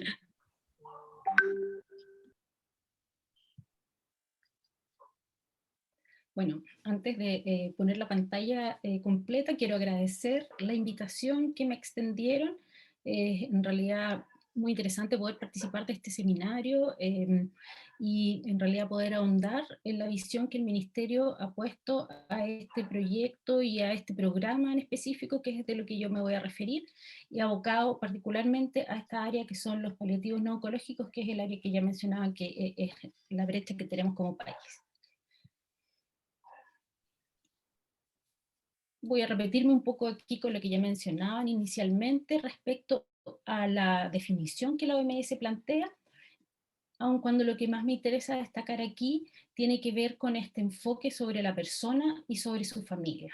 Este enfoque biopsicosocial que va más allá, ¿cierto?, de la atención solo la persona y su enfermedad y su médico, sino que considera a la persona y su entorno, y enfoca en las atenciones, ¿cierto?, sobre el alivio del sufrimiento. Y también poner estos focos también, no tan solo en el tratamiento puntual, sino que en la prevención del sufrimiento, ¿cierto?, en un tratamiento y una detección oportuna, y además tiene este otro elemento que ya mencionaban, que tiene que ver, que va más allá de lo físico, sino que también aborda esta mirada y estas necesidades de nosotros como personas, porque todas las tenemos, ¿cierto?, desde nuestras dimensiones físicas, sociales y espirituales. Todo enfocado en mejorar la calidad de vida del individuo y su familia como una entidad. Y también tomando lo que algunos expositores ya mencionaban, y es desde aquí donde el Ministerio de Salud ha planteado todo este programa, es desde la equidad en salud. Hoy día tenemos una respuesta muy avanzada, ya contaba la doctora Tupper todos los años de desarrollo, todo lo que se ha avanzado y cómo el país ha destacado, al menos dentro de nuestra región, en los cuidados, cuidados paliativos oncológicos y en el alivio del dolor, y no así en los cuidados paliativos no oncológicos. Y es aquí donde se presenta la deuda, y estamos en un momento ya como país en que podemos ir a preocuparnos más allá de sobrevivir de las enfermedades como lo estamos haciendo ahora, en que hemos avanzado tremendamente, ¿cierto?, en cuanto a poder tener largas sobrevidas de condiciones que antes generaban la muerte rápidamente. Hoy día ya tenemos las condiciones, y así la comunidad y la sociedad lo exige, es poder atender estas enfermedades terminales con todas las necesidades que esto significa. Y es desde aquí, entonces, desde la equidad en salud, es que se plantea la necesidad de ampliar estos cuidados paliativos hacia las personas que, como dicen los criterios de inclusión, tienen enfermedades crónicas, que son no curables, y que tienen una condición de ser refractarias al tratamiento convencional, es decir, ya no responden a los tratamientos habituales, y por otro lado que cumplen ciertos criterios de pronóstico paliativo. Esto es sumamente importante porque también es importante diferenciarlo de una gran población que hay de personas que requieren apoyo por su condición de dependencia,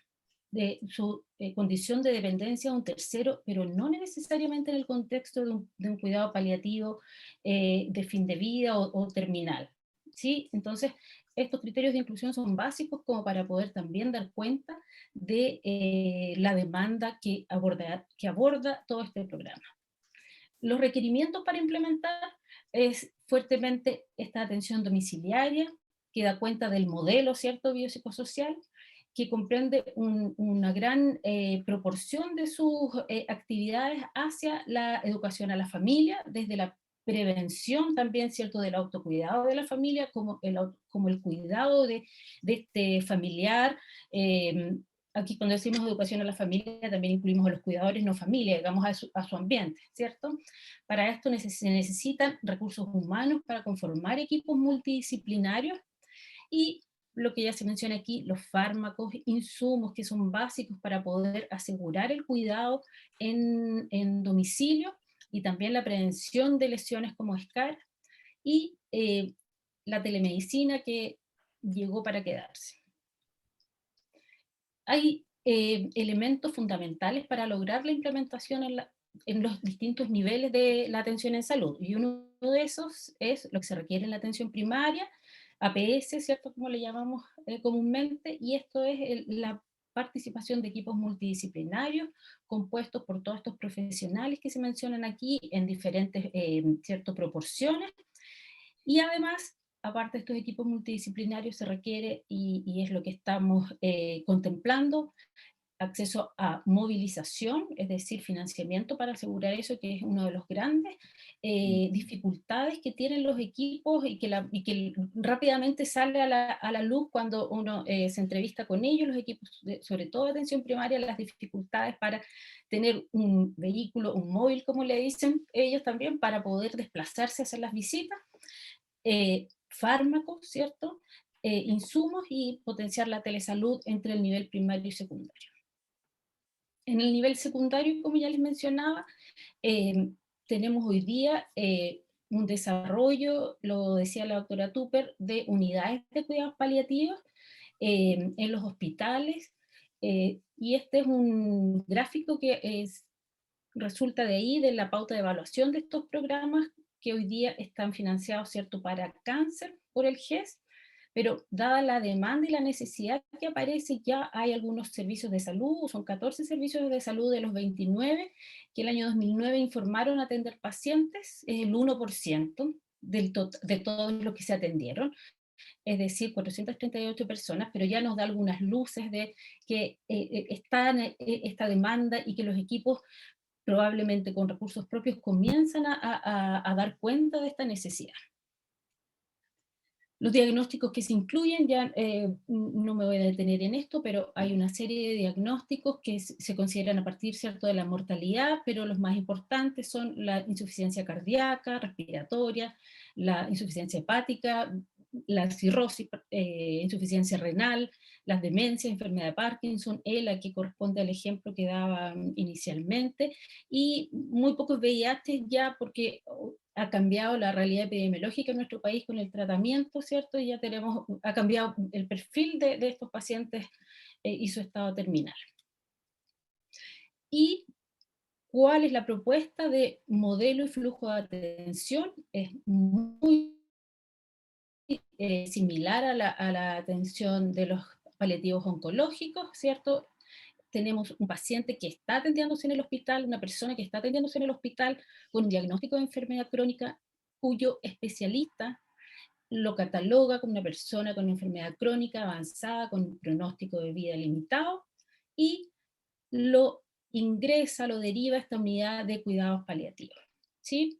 Esta unidad de cuidados paliativos, donde es atendido por un médico y por una enfermera, y genera los vínculos con la atención domiciliaria para que la atención domiciliaria pueda hacer las visitas correspondientes. Y en el nivel de mediana complejidad, o el hospital, eso es lo que quiere decir, la atención ambulatoria, se hace cargo de la entrega de fármacos que son fármacos de disponibilidad en ese nivel y no en la atención primaria. Y aquí es donde aparece esta gran necesidad de fortalecer la telemedicina para poder favorecer la coordinación entre los niveles y para poder realmente llegar, para poder de esta forma llegar el especialista a la atención del nivel primario, en los casos complejos, en los casos de consulta, etc. ¿Sí? Y hay un grupo de personas que requiere hospitalización para manejo de síntomas refractarios y otros. Y para finalizar, mostrarles brevemente que, bueno, se consideran canastas de atención o conjunto de prestaciones que consideran para el nivel primario las visitas, ciertos equipos, TENS, insumos, y la atención secundaria. Estos dos componentes se activan simultáneamente porque la persona necesita todo esto simultáneamente, y también, bueno, está valorizado en los casos que se necesite dar hospitalización. Como conclusiones, antes que la primera, en realidad, el uno que dice ahí, lo principal es que se requiere fortalecer la atención primaria, que es la base de este programa, está dado por fortalecer todo lo que significa la atención en la comunidad, que la principal brecha para esto la tenemos hoy día en los recursos humanos. Necesitamos eso, pero aún así necesitamos garantizar el acceso a prestaciones en todos los niveles. La implementación obliga a la articulación de la red, y esta articulación se verá claramente beneficiada por la telemedicina a través del hospital digital que hoy día tenemos ampliamente desarrollado entre y hacia la atención primaria. Muchas gracias. Muchas gracias, doctora Nekulweke. Muy interesante la presentación. Y ahora le damos, ¿no es cierto?, el pase a la senadora Carolina Goich, quien nos acompaña y quien también es miembro de la Comisión de Salud del Congreso. Por lo tanto, en ese aspecto, queríamos preguntarle, senadora, bueno, dejarle un espacio para que pueda, ¿no es cierto?, exponer si desea, pero también, ya que ha estado usted participando en la discusión de la ley y la Comisión de Salud, y luego de haber escuchado, ¿no es cierto?, muchos invitados en la comisión, me gustaría conocer, bueno, finalmente, qué elementos centrales cree que debería incluir una ley de cuidados paliativos universales, y cómo ve este desarrollo en el país. Bueno, lo primero es agradecerles la invitación y este encuentro, ¿no? Esta conversación, que además no puede ser más oportuna. Yo lo comentaba antes de partir, lo comentábamos también con el decano. Nosotros estamos hoy día en la elaboración de indicaciones para el proyecto de ley. Esto, para quienes también no familiarizados con el proceso legislativo, nosotros lo primero que hacemos es aprobar la idea de legislar de un proyecto, en el caso de este, que establece los cuidados paliativos, ¿no es cierto?, como un derecho de las personas, asociado además al buen morir, que son conceptos además que nos convocan transversalmente. Nosotros aprobamos la idea de legislar, los 5 senadores de todos los colores políticos, por decirlo de alguna manera, muy rápido, porque entendemos la necesidad de avanzar en esto. y nos abrimos a partir de eso un plazo para elaborar indicaciones que son modificaciones al texto en detalle. Ese plazo vence este próximo viernes. Entonces, en esto, partir un poquito desde la posición del aprendiz, digo yo siempre, yo soy trabajadora social de profesión, entiendo y empatizo ahí con las colegas que han dicho la importancia de la mirada sociosanitaria en esto y el rol también de los trabajadores sociales, de los psicólogos, no solamente los médicos o las enfermeras, kinesiólogos, ¿no es cierto?, en el equipo de salud. Pero creo que es súper importante cómo estos temas los vamos alimentando las distintas miradas, ¿ya? Y hemos estado de hecho trabajando incluso con los equipos de la misma Universidad Católica, ¿no es cierto?, para poder hacer perfeccionamientos a la ley dentro del marco de lo que podemos, ¿no? Me ahorran mucho las intervenciones que han habido. Jimena lo ha hecho además fantástico, en forma súper didáctica para mostrar el proyecto que hoy día se está discutiendo, y además me gusta mucho cómo han planteado desde el caso humano lo que significan los cuidados paliativos a los desafíos que tenemos de universalizar algo donde se cruzan distintos conceptos. Y yo quiero aquí, más bien en la lógica de la discusión, más que hacer yo una exposición, plantearles a ustedes, que son los especialistas, los temas que se cruzan en la discusión legislativa y en la discusión pública también. Nosotros dijimos, vamos a partir primero con la tramitación del proyecto de cuidados paliativos, que además ya viene aprobado de la Cámara, eso es bien importante, estamos en la segunda etapa de su tramitación acá en el Senado, en la idea de que pueda ser despachado pronto y que sea ley, pero a la par, y después tenemos la discusión del proyecto de eutanasia, que también fue aprobado ya en la Cámara de Diputados. Y lo que les preguntamos a varios de ustedes, además que han estado en las sesiones de la comisión, es dónde está el límite entre uno y otro. ¿Cuánto hacen los cuidados paliativos en términos del buen morir y cuánto es la eutanasia? Y yo sé, tengo súper clara la diferencia técnica, ¿no es cierto?, desde la mirada médica, pero quiero poner la mirada de la gente común y corriente y del alivio al sufrimiento y de lo que significa el dolor de una enfermedad, de lo que significa el dolor no solo físico, sino que el apremio que eso implica para la familia, el apremio económico muchas veces, que lleva a mucha gente a decir, no quiero seguir viviendo. Lo planteaba alguien respecto a la fibromialgia, y decía, aparece como alternativa a la eutanasia, cuando no somos capaces, y aquí hablo desde el sistema como sociedad, ¿no es cierto?, no solo el sistema de salud, de generar un alivio a un dolor que nadie debería sufrir, si es que tenemos la fórmula para abordarlo, en términos del concepto más amplio, que es lo que aquí han planteado, no es solamente el analgésico, sino también el acompañamiento en toda su integralidad. Yo creo que es bien importante tener eso en cuenta, y nos pareció que era fundamental primero tener esta discusión, zanjarla en lo legislativo y decir efectivamente avanzamos en la línea de garantizar algo que es mucho más un derecho humano, como lo plantearon en sus presentaciones, algo que debería estar garantizado para todas las personas, que lo dejamos en el marco de una ley. La ley no define todo el detalle. Aquí se habla de universalidad y probablemente también esa es una discusión que queda pendiente. Jimena planteó con claridad, aquí estamos hablando de ciertas enfermedades, ¿no es cierto?, donde está próxima a la muerte. Yo prefiero ponerlo así porque será el detalle del reglamento después cómo se establecen los criterios ahí, ¿no es cierto?, en la práctica, eso la ley no lo determina en ese nivel de detalle, pero es legítimo preguntarse qué pasa con otras enfermedades. ¿Deberían estar incorporadas aquí también? ¿Cómo vamos a ir avanzando hacia ello?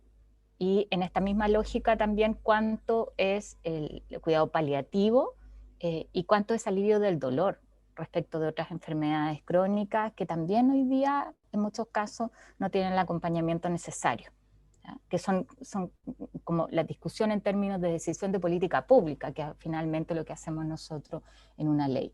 Se cruza ahí también con algo que ha sido el énfasis que hemos puesto nosotros, y yo quiero decir un poco la contribución que creemos tenemos que hacer, es decir, cuántos son los recursos que efectivamente hay para estas brechas que están identificadas.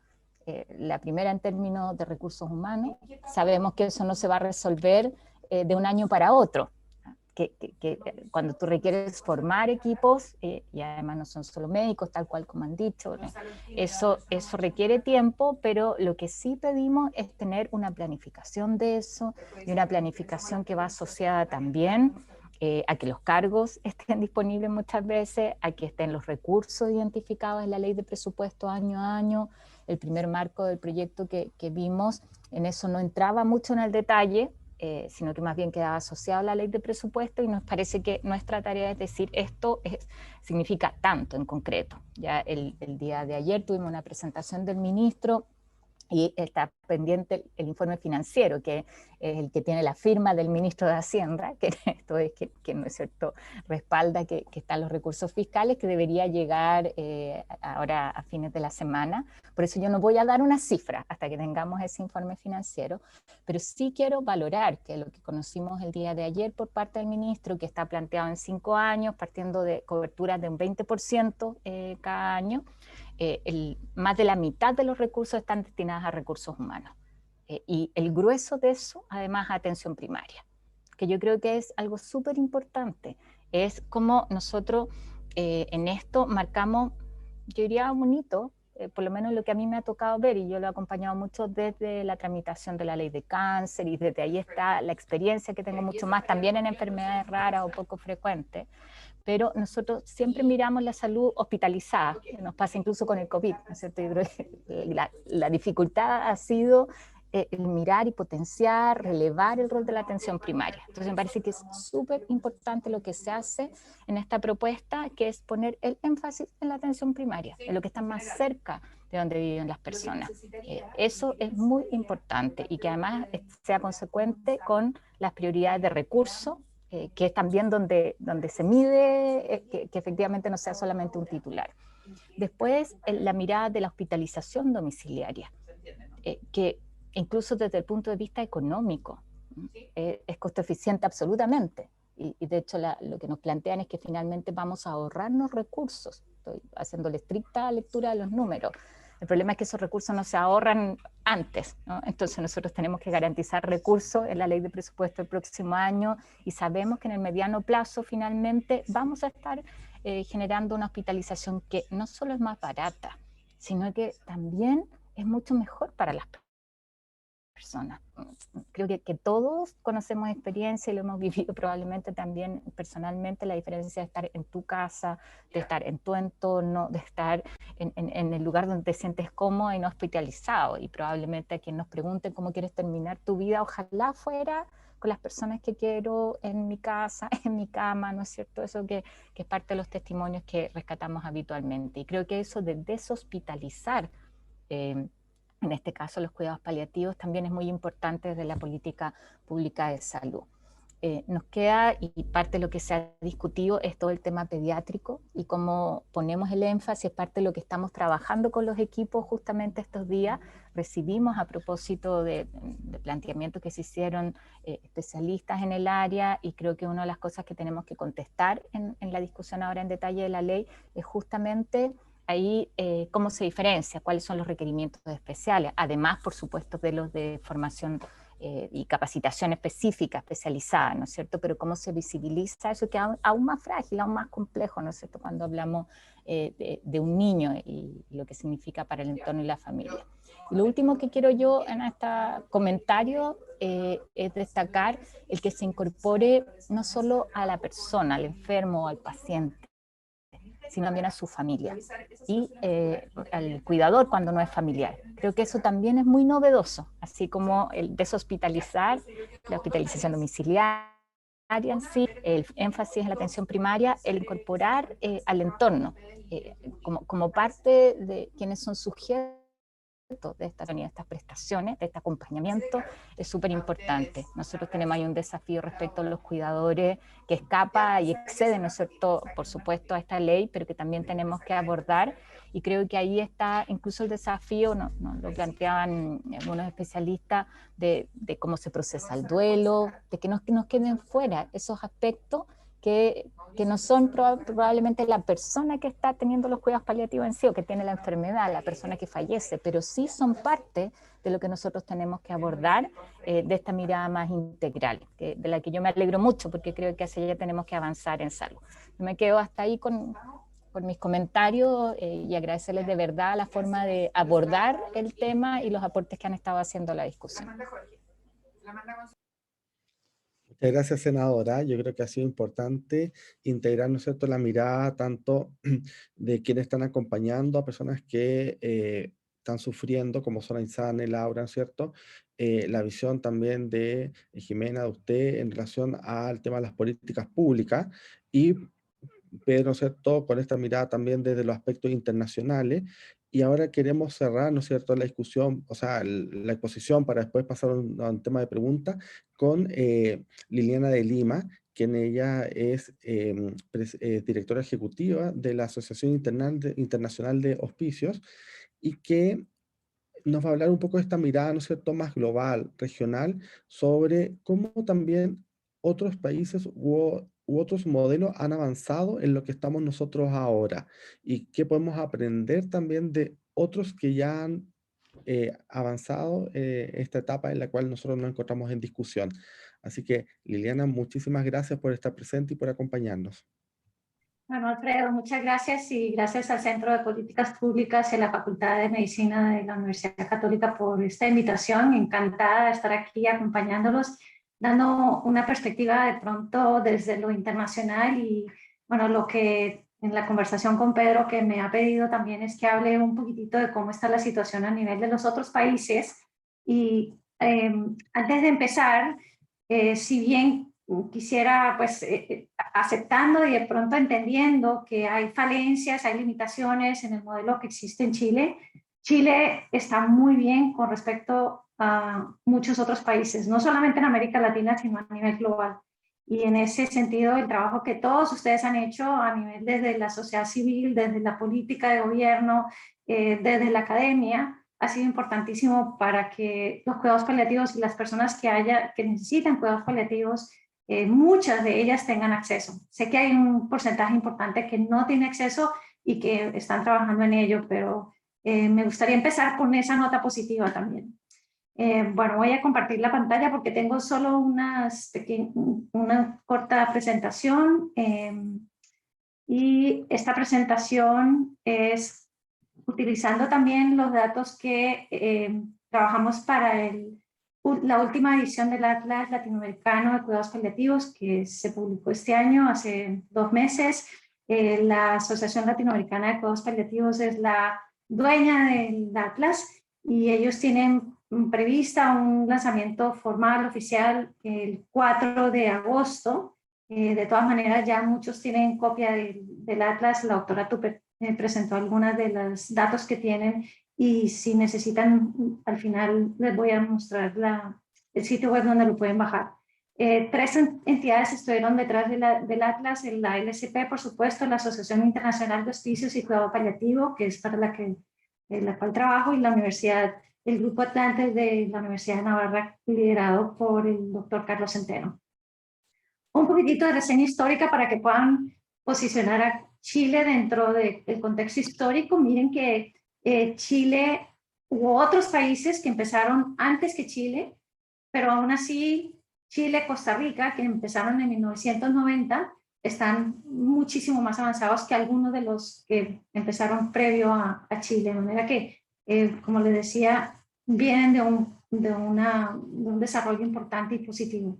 Lo que hemos visto es que independiente de cómo está el desarrollo y el nivel de desarrollo, vamos a hablar un poquitito de eso, lo importante es que todos los países que hemos estudiado han reportado un poquito de desarrollo con respecto a la versión anterior que fue el 2013, el Atlas anterior del 2013. Desafortunadamente para esta versión del 2020, Nicaragua y Cuba no participaron, o sea, no compartieron datos, de manera que no podemos hacer el análisis con ellos dos, pero sí este análisis comparativo de los otros países muestra que ha habido avance para todos. En relación de la provisión de servicios, como comentó la doctora Tupper hace un rato, este es el total de equipos de cuidados paliativos. Chile, los equipos son los equipos que trabajan tanto a nivel hospitalario como fuera del hospital. Y como ven, Chile tiene un número importante de equipos. Y en términos de los recursos que hay también, Chile es entre los equipos mixtos que tiene y los equipos móviles, o sea, los equipos que tanto trabajan a nivel hospitalario. Por ejemplo, puede haber un equipo que esté en Sotero del Río, pero que también presta atención a nivel de casa. Entonces son equipos mixtos. Con respecto a los recursos del primer nivel, si ven también, Chile tiene un desarrollo muy importante con respecto a la región. Sé que han comentado que falta fortalecer, pero de nuevo, creo que también es importante reconocer los esfuerzos y el desarrollo positivo que han tenido. En educación, que es tal vez para mí la parte donde todavía falta mucho más, en este momento el reconocimiento de la especialidad está en proceso, aún no está reconocida la especialidad, y si no hay especialistas en cuidado paliativo, entonces no hay cargos de especialistas y no hay gente que esté habilitada con ese título para poder trabajar en la academia, para conseguir recursos para hacer investigación. O sea, eso limita y tiene una fuente o un efecto, digamos, de dominó que afecta después también inclusive a todo el panorama y el esquema del acceso a las personas que lo necesitan. Chile, por alguna razón que, digamos, está por fuera de lo que no entendemos, comparado con los otros países que vienen de desarrollo alto o desarrollo medio, se ha quedado atrás.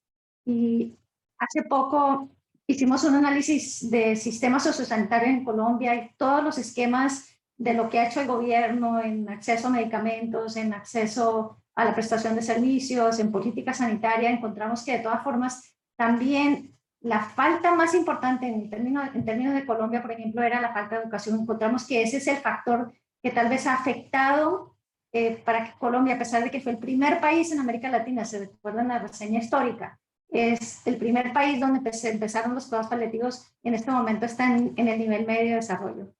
Y es porque, de acuerdo al análisis, el efecto que ha tenido negativo, la falta de educación y implementación de cambios en la currícula básica, ha hecho que una cohorte de profesionales en salud que se gradúan y terminan después trabajando tanto en posiciones académicas o en posiciones de poder a nivel político o en posiciones de decisión a nivel administrativo. Esas personas no conocen cuidados paliativos y por lo tanto entonces no tenemos ese apoyo institucional o organizacional que se requiere para que el cuidado paliativo se desarrolle. En términos de política pública también, aquí pues como ven la Ley Nacional de Cuidados Paliativos, hay una ley en este momento en Chile, están trabajando, felicitaciones para que sea más allá de pacientes con cáncer, y hay una estrategia nacional para cuidados paliativos, pero algunos países, fíjense que en Colombia, por ejemplo, de nuevo Colombia, o en el caso de Perú, hay una ley, pero no hay una estrategia nacional. Lo importante es que hay una combinación. Estoy segura que después de que esto termine, el proceso en el que ustedes están trabajando, y la senadora también, y la doctora Jimena también lo comentaron, el trabajo que están haciendo para hacer una estrategia nacional desde la rama ejecutiva, la legislativa y la ejecutiva combinado, va a terminar en que posiblemente la posición de Chile va a pasar en América Latina a ser el primero en la lista. Muy puntualmente con respecto a los datos específicos de los atlas para Chile, si ven este es el atlas para el 2013, y si comparamos el número de servicios de cuidados paliativos en el 2013 reportados por las personas clave y comparamos con el atlas del 2020, bajaron un poquitito. Y en ese sentido tal vez puede ser que porque se hayan identificado de pronto más necesidades, porque algunos equipos posiblemente se tuvieron que cerrar, en fin, no conozco, no sabemos las razones, pero en todas las otras dimensiones reportaron avances. Y en eso se puede reflejar aquí. Si ven el caso de Chile T1, que es la primera columna, es los análisis, este es un factor, lo que nosotros le llamamos, un índice es Z, que desarrollamos la doctora Tania Pastrana y yo acabamos de publicar este artículo, está en imprenta, y lo que hicimos fue comparando los países, y si ven en el caso de Chile T1, en términos de la provisión de servicios bajó de 16 a 13, pero ese es el análisis comparativo. No sé si me explico, es una foto o una carrera en donde si los otros que están al lado de ustedes están caminando más rápido y llevando más adelante esa dimensión, entonces en la foto se han quedado un poquitito atrás. No quiere decir que Chile esté caminando hacia atrás en esto, sino que los otros que están al lado están caminando más rápido. En las otras dimensiones, en la provisión del Programa Nacional de Cuidados Paliativos, en el número en la academia, o sea, el número de escuelas de medicina que tienen cuidados paliativos y en la cantidad de opioides que se han distribuido para cuidados paliativos, ha mejorado con respecto al primer atlas. Y aquí se ve muchísimo mejor también cómo se refleja este avance. De manera que vuelvo otra vez a felicitarlos. Sé que ustedes todos tienen, posiblemente en algunos casos se han frustrado, tienen posiblemente una necesidad de que esto se resuelva pronto, pero quiero resaltar en lo positivo. Y por último, tocar brevemente el tema de eutanasia, que también sé que como explicó la senadora, en este momento se está discutiendo en el Senado. Quiero mencionarles brevemente cuál es la posición de la Asociación Internacional de Hospicios y Cuidados Paliativos con respecto a la eutanasia y el suicidio asistido. Esto fue publicado en el 2017 y sigue siendo vigente, creemos que sigue siendo vigente, más aún ahora en el que está pues de boga o se está discutiendo en muchísimos países. Y la posición de la IHPC es que la organización cree que ningún país o estado debe considerar la legalización de la eutanasia o el suicidio asistido hasta que no se garantice el acceso universal a los servicios de cuidados paliativos y a los medicamentos adecuados, incluidos los opioides para el dolor y la disnea. Y en países en los que se acepta la eutanasia o el suicidio asistido, deben existir provisiones legales para que los profesionales de salud que tengan objeción de conciencia puedan negarse a aplicarlo, a efectuarlo, sin que eso tenga un impacto en el cargo que ocupan. Entonces, bueno, eso es brevemente un poquito cómo es la situación de Chile y lo que podría comparar. Este es el primer enlace. Bueno, ese es la IHPC, es la cuenta de Twitter, y para los que no nos siguen, los invito a que nos sigan. Casi todo lo que se publica es en inglés, pero siempre estamos sacando cosas de América Latina también. El segundo enlace es el sitio web de la página de la IHPC, y el tercero es el enlace de la ALCP, la Asociación Latinoamericana de Cuidados Paliativos. Y de nuevo, muchas gracias por la invitación. Muchas gracias, Liliana, por la presentación y por darnos este contexto, ¿no es cierto?, global de lo que sucede con respecto a los cuidados paliativos y el avance que hay con respecto a las leyes. Tenemos ahora un par de minutos para poder conversar, también si ustedes tienen alguna pregunta entre los distintos participantes. Tomando algunas preguntas del chat, quisiera preguntarle a Jimena, ¿no es cierto?, a la senadora Goich, y en tu experiencia, Liliana, porque hemos visto, ¿no es cierto?, las presentaciones de que hablamos y potenciamos lo que es la atención domiciliaria. Pero sucede que de repente el gran sufrimiento se debe a que no pueden ser cuidadas estas personas en el domicilio. ¿Cómo también nos enfrentamos o qué alternativas podemos brindar? Pasa porque hay un cuidador agotado o se empobrece con respecto a cómo asumimos nosotros el cuidado de ese cuidador. También sucede porque no tiene quien lo cuide por el envejecimiento de la población. Surge la alternativa de los hospices, ¿no es cierto?, los hospicios. Como eso, entonces la pregunta es, ¿cómo abordamos quienes no pueden ser cuidados en el domicilio? Pensando que la política va dirigida hacia allá y se han pensado en incluir los hospicios en los niveles de atención. Jimena, senadora. ¿Puedo contestar respecto al... a ver, el programa actualmente no ha todavía contemplado los hospicios. Como ustedes pueden ver, está destinado al mayor porcentaje de la población que hoy día requiere estos cuidados en domicilio. Sin duda va a aparecer dentro de la conversación y en este trabajo que estamos ya haciendo de ir fortaleciendo el modelo que se requiere, pero hoy debo ser súper transparente, es decir esto. Hoy día todos los recursos están orientados a fortalecer la atención domiciliaria, porque es lo que no tenemos en realidad. Yo complemento un poco la respuesta de Jimena. Yo decía que para nosotros es bien relevante que quede en el texto de la ley se hable del cuidador. Eso ya es novedoso respecto de lo que teníamos.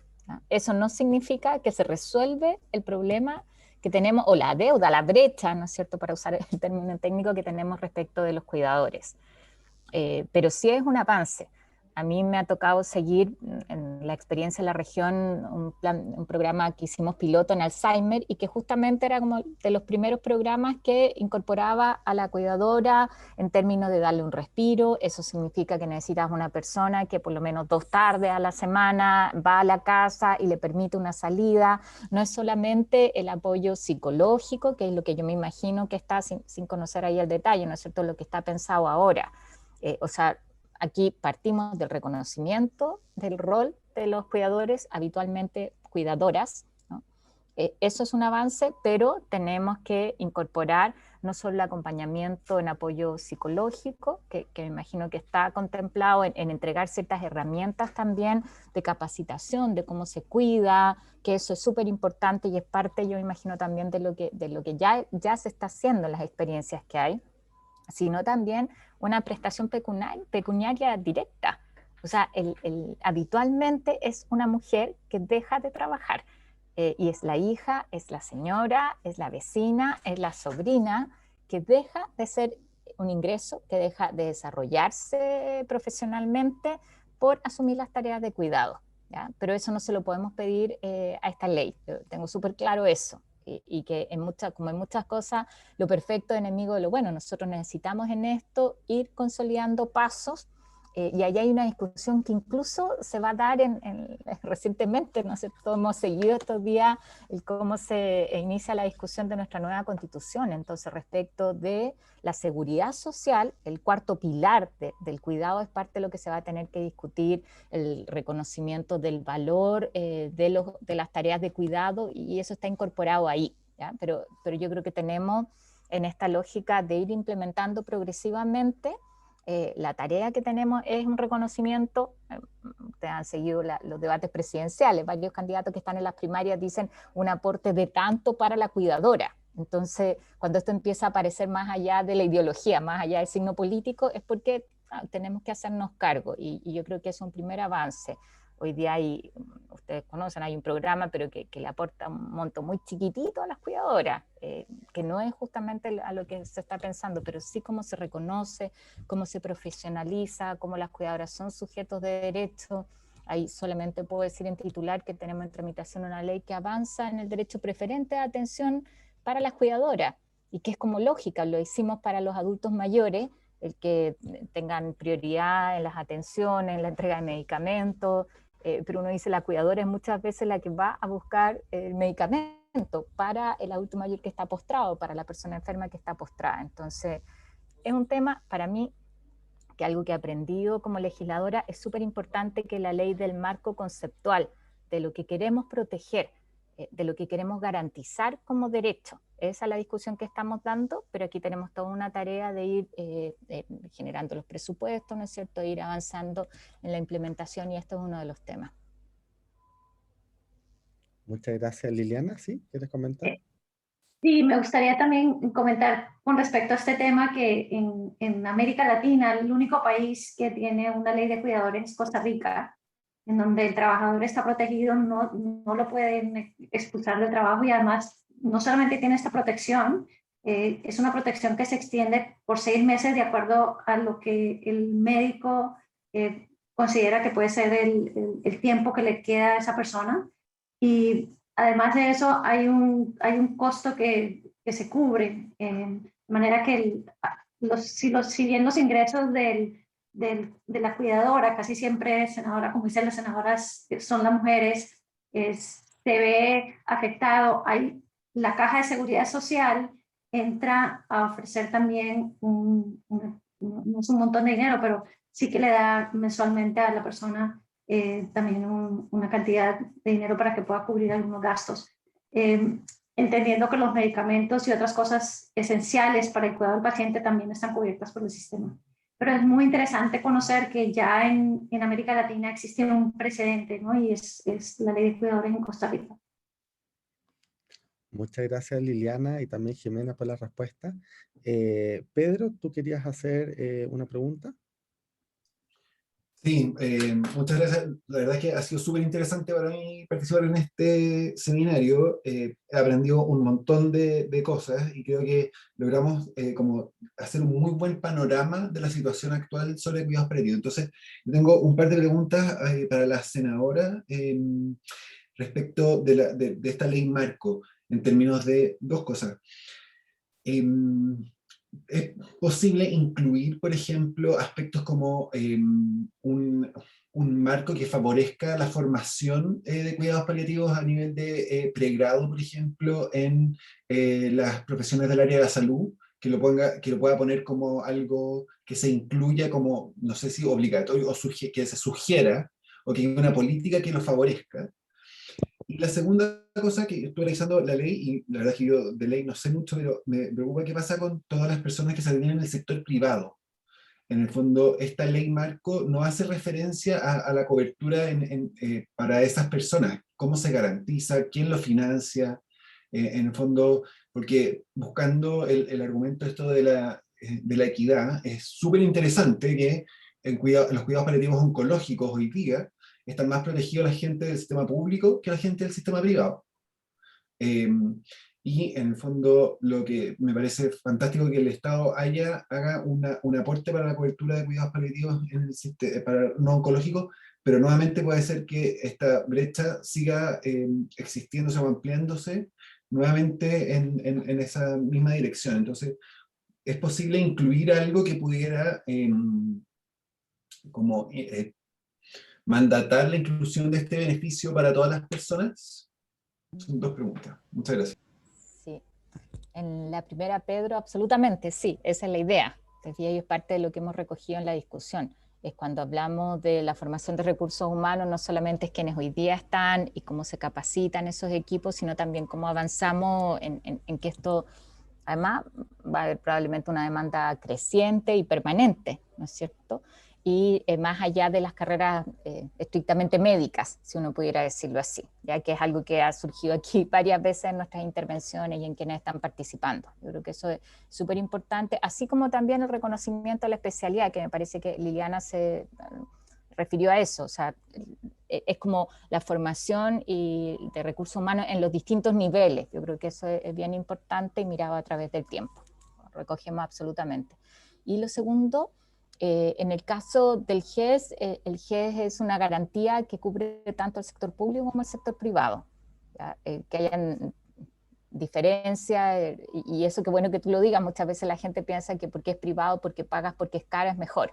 Y creo que tenemos experiencia, yo que soy magallánica, que o sea, lo único que pide uno es llegar al hospital regional, porque en la red pública, la base, ¿no es cierto?, de la buena atención en salud, creo que ahí se van rompiendo ciertos mitos, pero estas son garantías para ambos sistemas, ¿ya? Entonces, cuando está en el GES, es independiente si tú estás en una ISAPRE, la cobertura, hay una canasta que mandata a ambos sistemas. El asegurador es distinto, FONASA o la ISAPRE. Y creo que en eso es bien importante también el cómo nosotros vamos informando a la gente. Yo creo que que ahí tenemos muchas veces un déficit. Hay muchas garantías que la gente tiene, pero que no las conoce.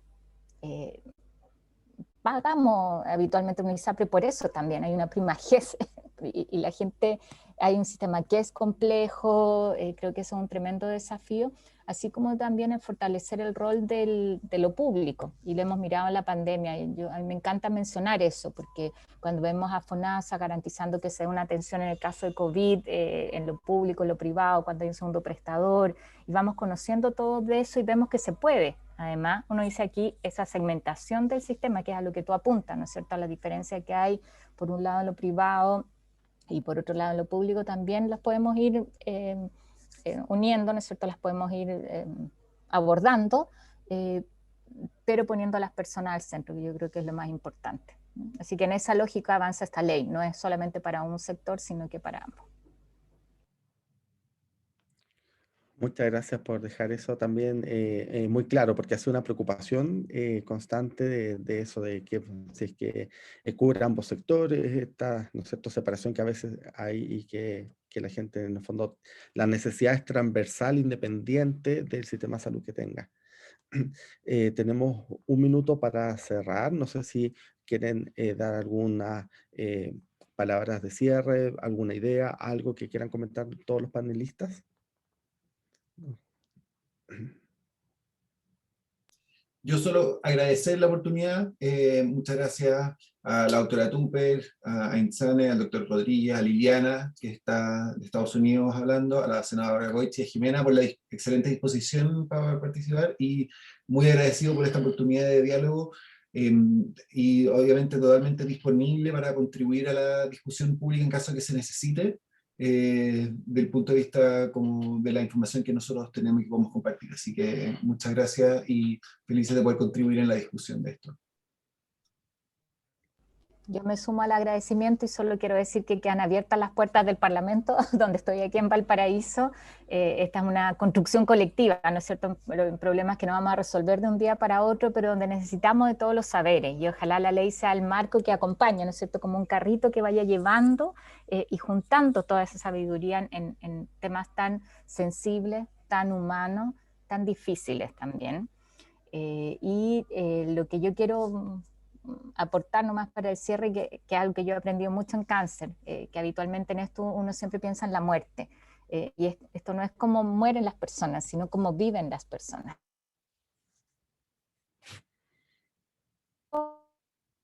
Y eso nos cambia absolutamente la perspectiva, así que muchas gracias a ustedes. Gracias, senadora. Liliana. Sí, bueno, también agradecer por la invitación y la oportunidad de participar en un proyecto que es un desarrollo a nivel nacional. Felicitaciones de nuevo. Tal vez mi única, la único pequeñita que me queda, me parece que a veces el foco o el énfasis o está, digamos, como permanentemente preocupados de cuáles son los diagnósticos que se van a hacer, puede generar después una camisa de fuerza que limite. Para mí el gatillo tiene que ser el nivel de sufrimiento, independiente de cuál es la patología base, independiente de la edad, independiente de la situación donde esté la persona, y que no importa cuál sea la patología, si el nivel de sufrimiento se dispara en lo espiritual, en lo físico, en lo social, esa persona requiere ser atendida por paliativos, y puede que esté bajo paliativos durante 2, 3 días, 10 días o 2 semanas, y se controla el sufrimiento, y entonces tiene que haber un sistema de comunicación muy fluido, de referencia y contrarreferencia. Entonces, es solo un caveat, como se dice en inglés, para que lo tengan ahí presente. Por mi parte, Alfredo, gracias por la invitación nuevamente, y espero que volvamos a reunirnos en estas instancias porque tenemos harto que seguir conversando. Así que muchas gracias. Muchas gracias, Jimena. Un tremendo desafío, ¿no es cierto?, desde el ministerio, así que agradecemos también tu tiempo. Laura Insane.